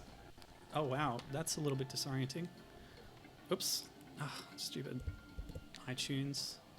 I hit the remote button on my headphones and it launched iTunes because it input a play command to the system. Alright. Sorry about the spinning. That was a little bit disorienting. Oh yeah, you can see the albums that I've imported recently from Hideki Naganuma's SoundCloud account. Oops. Okay, yeah. So we're going to just try our best to navigate here. Woo! Oh no, see, it keeps losing it. I swear I set it to say that they're the bottom of the tally so that I'll be able to point above the candles, but I'm sort of pointing in the middle of them. Like I said, again, it's not going to work as perfectly as the sensor bar is. Alright, so shooty and fly. So I think we're destroying white vans right now. Yep. And then it's going to give us another objective. Yeah, I didn't see like the challenge mode in the PSP game. There would be other Eve bits, but that's okay. It was time to move on. So yeah, Eve! We're Eve again. Hooray! So my save state there skipped maybe half an hour of gameplay where you're just playing as Wall-E and doing the similar sort of things to what I was doing already in the PSP version. Oh yeah, that's right. So waggle the nunchuck to activate electrical thingy. Whoa. Yeah, you really can just point in any direction and just rotate. It's kind of interesting because that's really how Eve works. You know, she's not really bound by the laws of physics. Her anti-gravity engine can just let her do whatever. I'm sure this would be more manageable with a thumbstick, but oh well. I can't emulate the 360 or PS3, and I can emulate the Wii fairly well. We're not dropping too many frames. We're not back in slow motion jungle beat mode, I think. according to my little readout here, it's sort of going between 60 and 80% of normal speed apparently, which is not good, but oh well. I'm just going to play this little Eve section and then we'll check out the DS game. So Eve does have a health bar there, but it recharges pretty quickly, thankfully. Yeah, I think the main problem with the speed frame rate thing is that audio sounds really weird. Oh, okay, now we're scanning for life forms. Life forms. My pretty little life forms. Where are you? Alright, we're not zapping. She just scans automatically when you get close to one of those things. O plant located. I'm sure there's meant to be an N there. Oh, Gibbon says it looks like it's running pretty smoothly. That's good. Glad to hear it. I guess it says 46 frames. Oh no, 30 FPS, 47 VPS, 76%. That's what my readout says on the Dolphin window.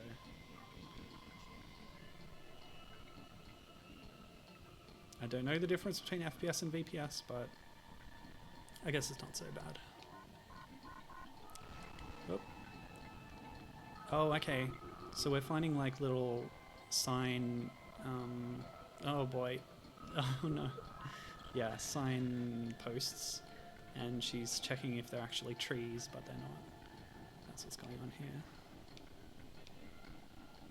Oh yeah, you can actually fly pretty high up into this skybox and then look down over this vast area. This is the playground that we're working with right now. Not like the corridors we were in on the PSP game. And from here we can actually see the blue circle that points us to our next objective, so that's nice. Whoop, okay. You know, I'm just enjoying flying around, it's fine. Okay, a bit closer. Cool. The brake button is important. Alright, 2 more. Oh, is that Wally's little truck? I think it might be. Or a similar one. This doesn't look like the area that we were in earlier. See, when it gets stuck, it'll just rotate you in the last direction it was pointing. Okay, there we go. Yeah, like I said, candle's not a perfect solution, but I wanted to show it off. It's a fun little trick you can do. Although it's no substitute for the real thing.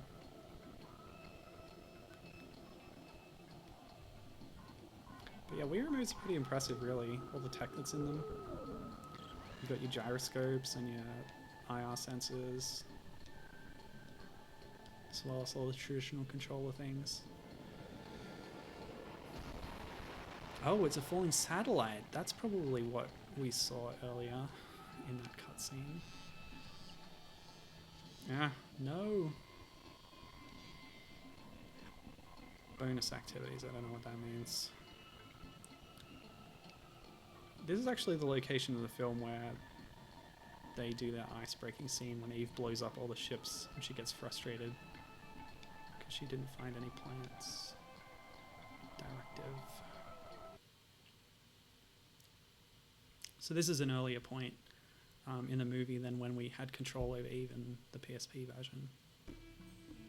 Ooh, okay, there's more Eve gameplay, that's nice. Am I actually moving this? Oh yes, I am moving to some extent. Okay. But we're shooting obstacles out of our way, so we fly through this tunnel.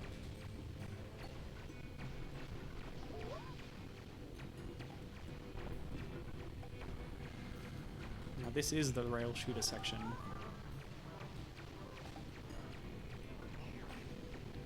It's a bit more manageable. With my imperfect Wii Remote solution, flying around that open space was a bit tricky. My control stick does nothing in this section, by the way. The only movement we're afforded is by pointing. Hey! Actually, the music's gotten a little louder. I'm going to turn it down a little bit. Okay.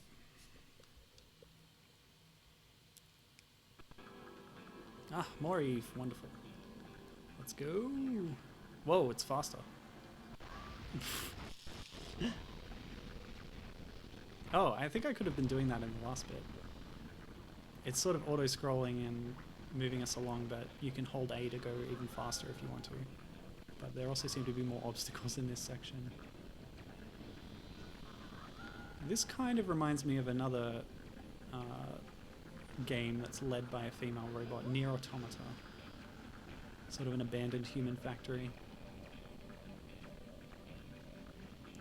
Let's see, I could pull up that list that I compiled last time of all the lady robot games. I don't remember them all off the top of my head. But the ones I played were Mischief Makers, some Rockman fan games where you play as Roll or CL. Oh, I died, I think. Crashed into the door and immediately egged. That's the new word for died. Or did my time run out? I just noticed I have a timer. Okay, this is a speed section. Well, no, it's also a shooting section. Oh man, gotta use both shooting and speed. I've noticed a bit more slowdown during some of these segments. That's okay, I have lots of health and it regenerates, no problem. What are those gears for? Okay, we made it. Yes, become as gods. All will become as gods.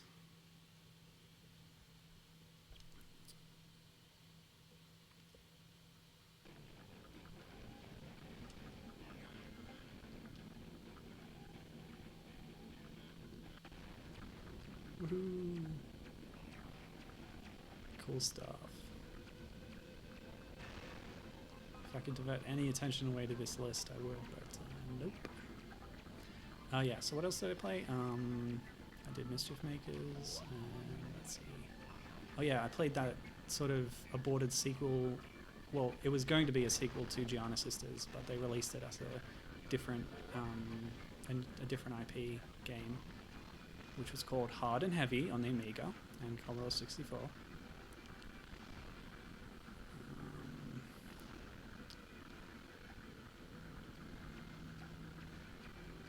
There had to have been 4 of them. It was a robot month, right? There was the Rockman fan games.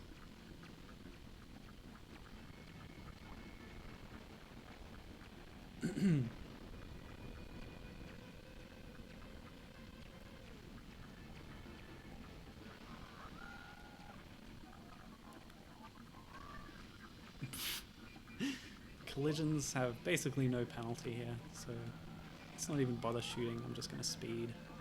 Whee! Then I can focus more on maneuvering.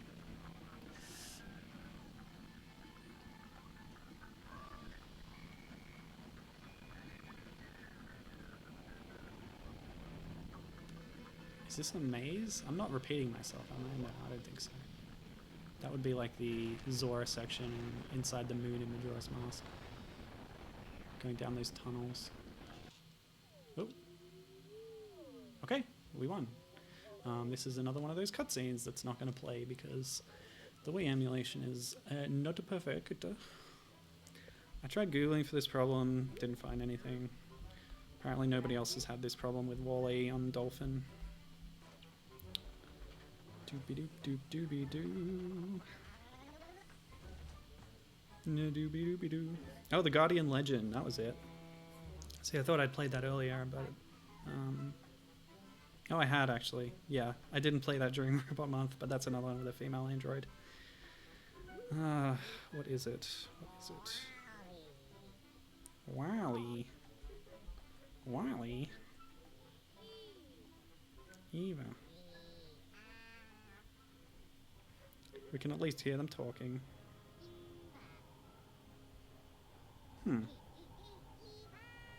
Maybe it was only 3 games in that month. Yeah, Rockman fan games, Hard and Heavy, and then Mischief Makers. I think I might have skipped one that month. Anyway, I have the list of other games. Guardian Legend, Hard and Heavy, Enemy Zero, Wonder Project J2, Mischief Makers, Trigger Hard Excelica, Annie Android, Citus, Assault Android Cactus, which I have since acquired and played the first few levels of. since they re-released it on the Nintendo Switch with a few other additions. Neo Automata and SteamWorld Dig 2. And we'll be supplementing that this month with more games that feature a playable feminine robot. So there will be a few more of those coming up as we go on. Well, maybe one or two. Okay, stalk jumping. Ha ha ha ha. It's like Papa and Yo.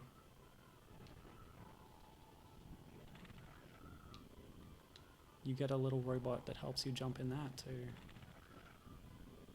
It's more like a magically animated action figure, I guess. Okay, so now we're using them as a team. That's interesting. So this must be the segment of the game because there is a co-op mode in this game where the second player can control Eve. I think is how it works. I don't really know. Finally. Yeah, but I think that might be just for the PS3 and 360 versions. I don't know how that would have worked in the earlier levels where you're just Wall-E, but at this point it seems clear that it would have worked with both players controlling different characters. But yeah, we've passed the Eve section of that, so I think we can quit now. And we can try the DS version, and that'll be the end of the stream. So this has been pretty fun. Let me get that loaded up.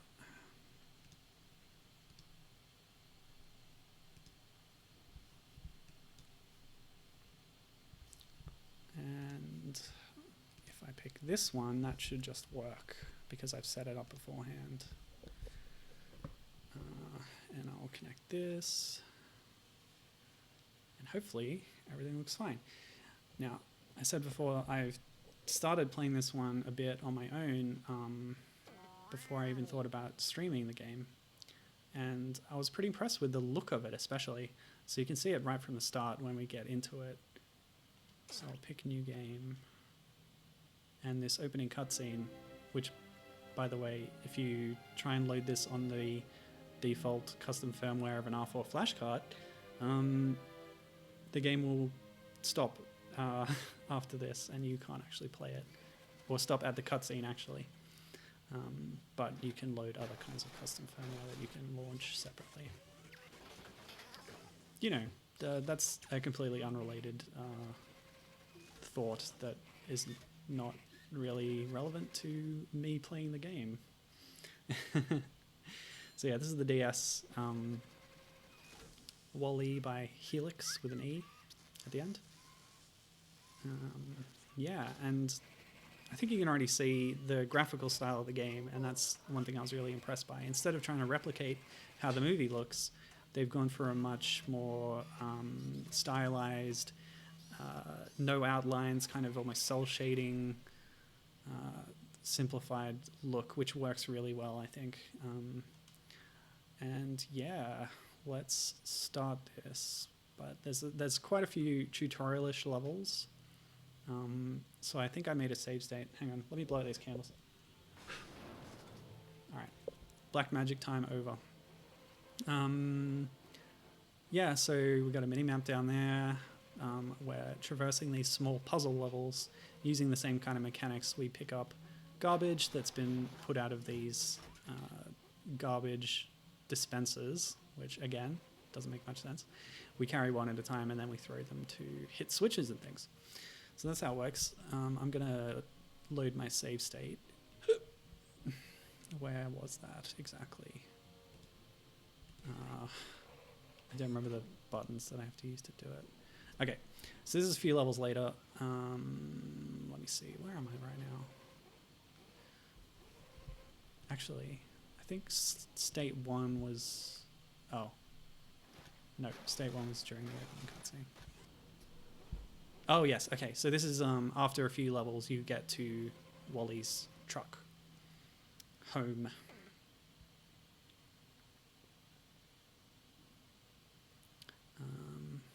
Very cute character designs there. Was this before Disney tried to make a DS social media service? I have no idea. I've never heard of that, so I can't answer that. But yeah, cute cutscenes definitely. There's a bit of graphical errors drawing in the cutscenes, unfortunately, but you can still get the idea of what it looks like. And yeah, Gibbon's not wrong actually. It's reminiscent of the end credits art from the movie. Yeah, I didn't think about that until just now, but you're right. Hang on, is this the song? Or is this, did they not put the actual song in this game? I don't know, it's stopped now already. It's definitely not as much a part of the experience of the DS game as it is in the other versions. Oh, cute.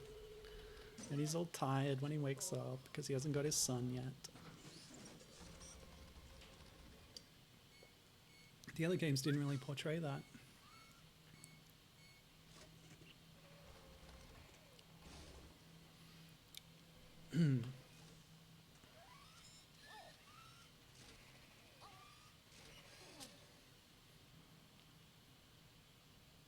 Chase the red dot. Okay, we're actually running a little bit late, but I figured I would get to this point, and then there's a couple of levels before you get to the Eve section, so we'll just try and go through those as quick as we can. I've played these before at this point, if I can remember how to do them. So there's two kinds of throws you can do, well, three actually, because as you can see on the bottom screen view, which is in the top left corner of my stream layout, there's a long throw and a short throw. So I'm doing mostly short throws to reach these switches. It's sort of an underarm lob. The long throw is an overarm throw. And there's also a move that slams it down at your feet, which is useful for the other kinds of crates you get. So you get the normal boxes. What's wrong? There's another switch.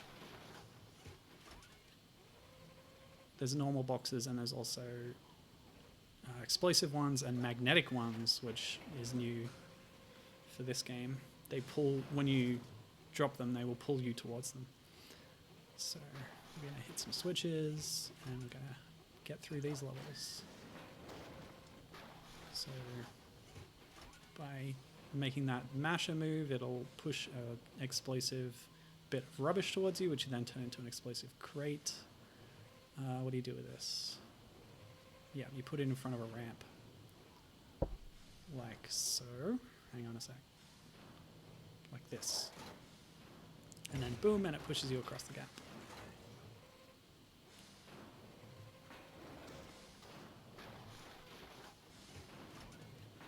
So it's a bit more about your own position within the level and like precisely maneuvering and hitting switches. So a little bit more puzzly compared to the other ones, which are also puzzly, but a bit more, reflexes based, action based sort of thing. It's all matters of degree anyway.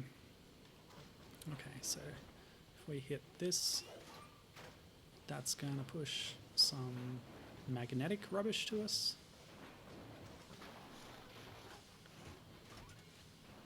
And yeah, that animation of creating the cube, like I said, does take a little bit longer in this version, but that's okay.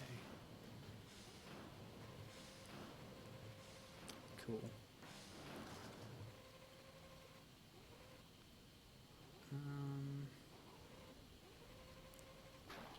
Tony is saying that there was an attempt by Disney to make an Xbox Live style feature set to the DS.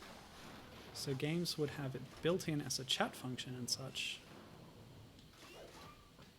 I threw it too far. The boxes do sort of disintegrate after a little bit when you've dropped them. Ugh. Hold on. Okay. So that's going to push the box over to that big switch.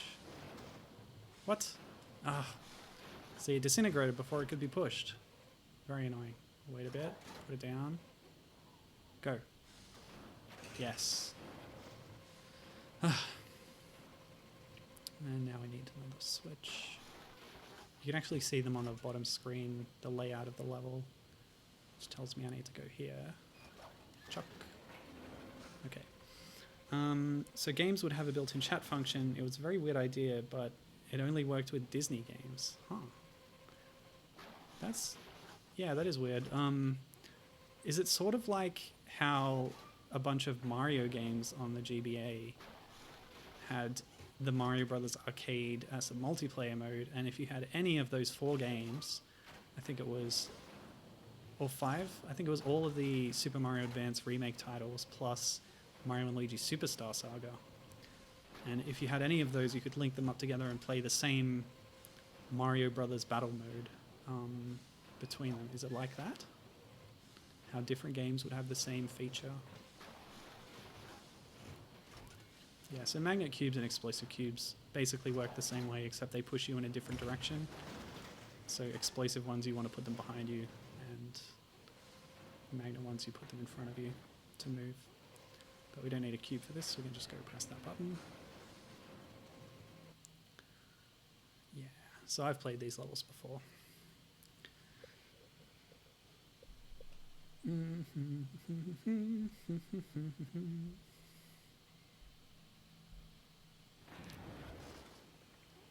Okay, so this is, I think, where we're introduced to the vortex enemies, which are just tornadoes, really.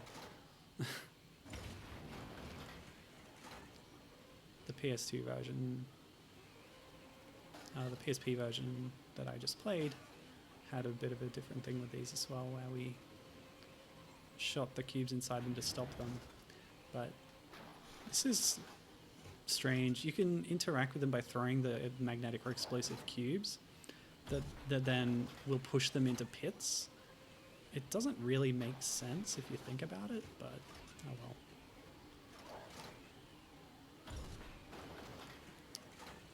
Okay. I don't remember how many levels there are before we get to the Eve flying section, but I'm gonna get there. Don't you worry. It shouldn't take too long.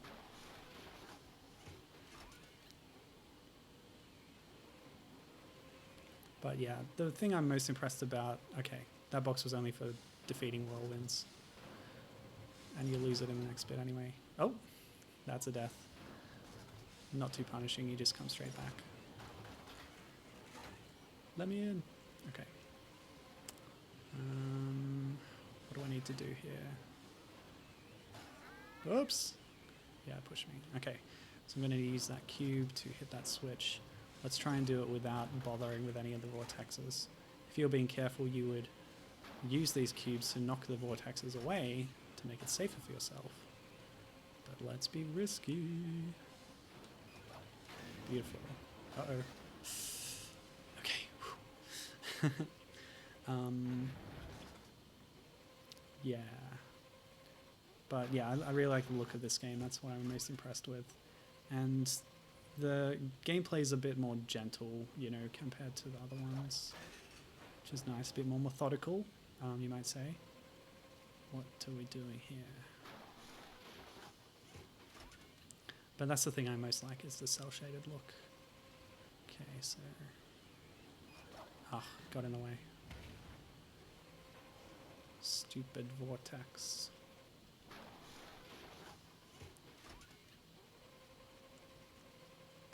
Oh, and we do actually have a sun meter as our health in this game, although it doesn't come up too often. You get hit by a vortex and you get hurt slightly.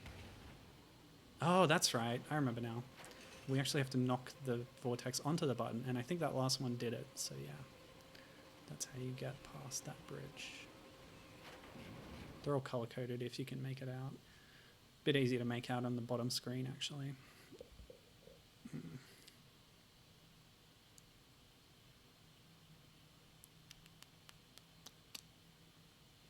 What do I have planned for the next few weeks? Let me see. What are we doing here? Oh, this is just the... Yeah. a filler area to get to the next bit. Don't know why it exists, but okay. Now, this is teaching you about angled shots, actually. It taught you about it earlier, but you can rotate the camera freely, but most of the time you're working on 90 or 45 degree angles. Okay, skip past that vortex. And there's a button. Oh, I remember this now. Yeah. This is a timed thing, so once you open that bridge, then you can get through easier. So we're going to throw it at that, but only when the vortex is out of the way. Ugh, I thought it would keep moving. It's okay, it did. Good. Plenty of time. Those actually are pretty generous, those timers. Alright, now this one, we need to... We can't move it past there, so we need a cube, which we get from here.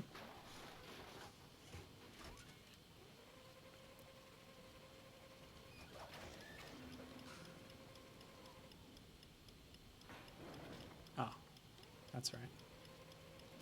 First we start up the crushes, or the pushes. And then we hit the time button and use the pushes to get us to the exit faster.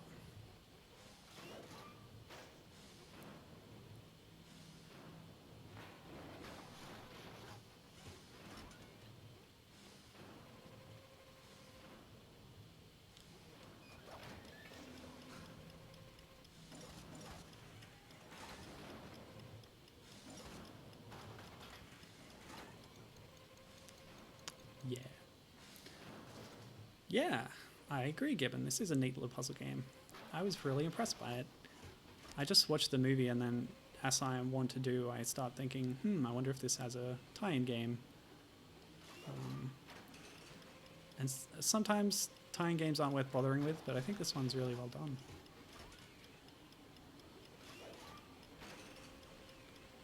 I was impressed with the PSP one too, but this might be my favorite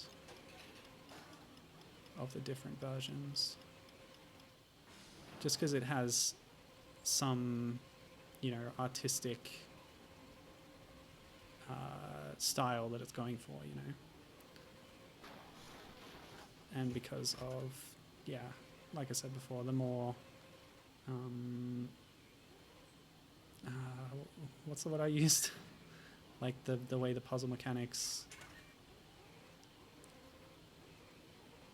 are not quite so frantic. Okay, let's go. Oh! I think that pulse actually pulled that one into the vortex. That's nice. So I think I might need to use a long throw. Yes, there we go. That's a really bad place for that to be right now. Okay, it moved. That's good. They really want you to get rid of the vortexes here, but I'm gonna... Oh, nuts. Sorry.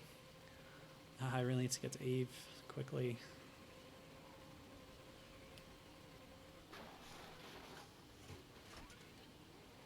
I don't need to bother with this one.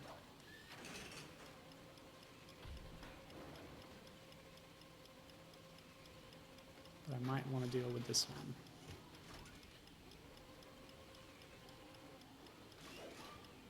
No, it moved.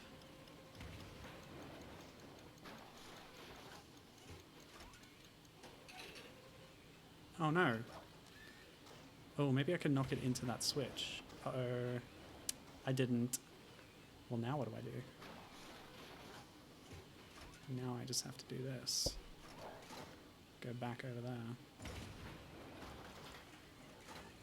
Oh, and explosions in that can actually knock you at arbitrary angles. So you do have to be a bit careful about where you place them.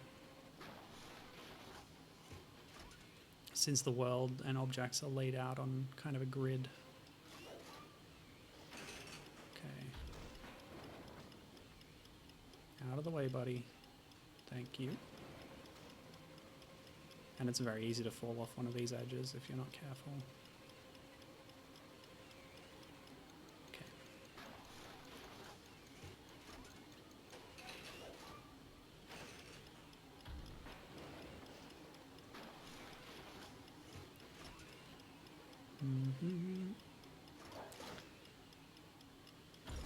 Oh, what? Oh yeah, I forgot what I was holding. Ugh, bugger. It's not explosive, it's a magnet. So, Gibbon, what is your favorite Pixar movie? I don't think I've really loved a Pixar movie since Inside Out, but there's other older ones like this that I also really love. I saw Toy Story 4 recently, and it was a good movie, but it made me realize that I'm not really a huge fan of most of the characters in it. A lot of Pixar movies are really about parenting when you come down to the themes of them, which is a little odd why they're considered kids' movies. Ah! I really did like Brave, but that suffered from the changes to the script that came about as a result of the female, what was it, director and writer leaving the project because of John Lasseter's sexual harassment and awfulness. So that's a shame. There we go, that's 2 birds with 1 stone. I've knocked the vortex into that pit. And hit the button. Okay, so what I'm going to do right here is save my state. Yep. Okay, so it's shift and then a number to do it. Boop-a-doo. Oops, wrong one. Now. Okay. Now this time I'll get this right. You put a magnet block in front of you, and then when it explodes, it pulls you along in a burst of magnetism, because that's how physics work. And then I can go across here. Whoops. Ah! Oh. Yeah, there's a bit of a problem in this game with my expectations of how camera control works, because if you're holding a direction for movement, and then you shift the camera while you're still holding that direction, Wally will continue moving in the same direction. Oh, damn. I did it again. Yeah, he keeps moving in the same direction that you are holding while the camera shifts around him. Whereas I would expect shifting a camera to also shift the direction that your character is moving in a relative way, you know? Anyway, that's fine. Yeah, Gibbon says Wall-E is a contender for his favorite.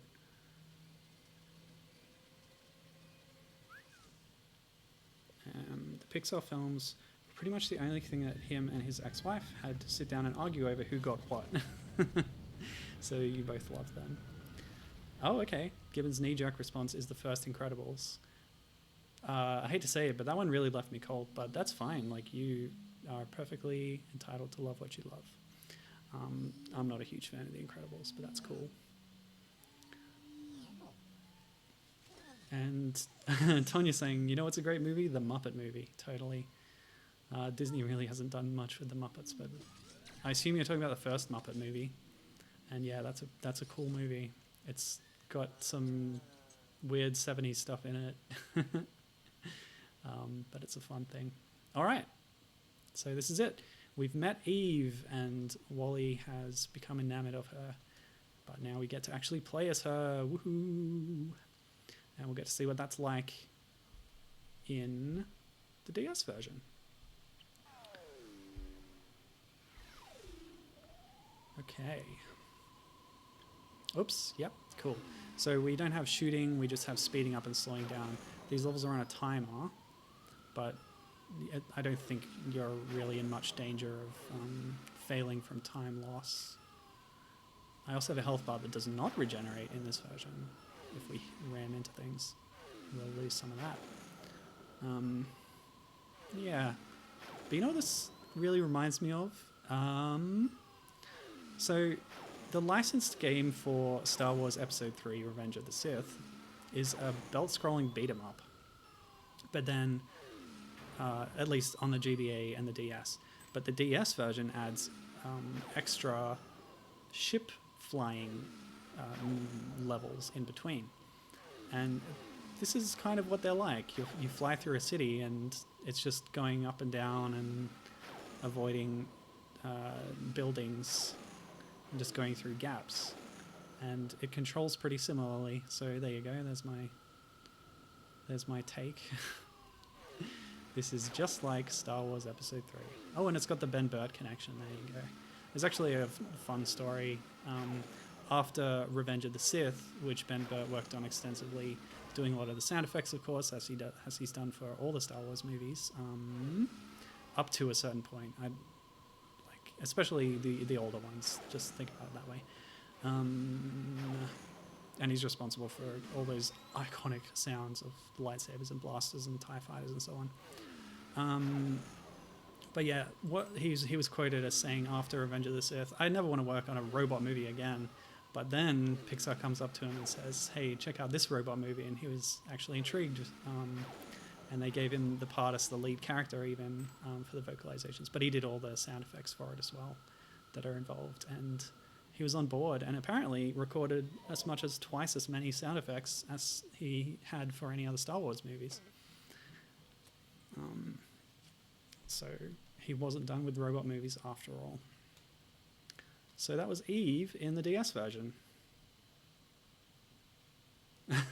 I'm sorry, I don't like The Incredibles. It's fine. Yeah. And Gibbon says he also likes Wreck-It Ralph. That's a Disney movie, not a Pixar movie, but that's fine too. I haven't seen that one actually. But I have played Sonic and All-Stars Racing Transformed, where Ralph is a playable character. And actually, Tonya agreeing with me that Incredibles is overrated. That's okay. I didn't say it was overrated, just that I don't like it. I do think it's overrated, but I didn't say that. Okay, so I think we're going to stop here. I've been playing for a while, and we've shown off three of the three major versions of the WALL-E game, and how Eve plays in all of them, how WALL-E plays in all of them, and the differences between them, and that was a really good time. So thanks for joining me. That was the... Sorry.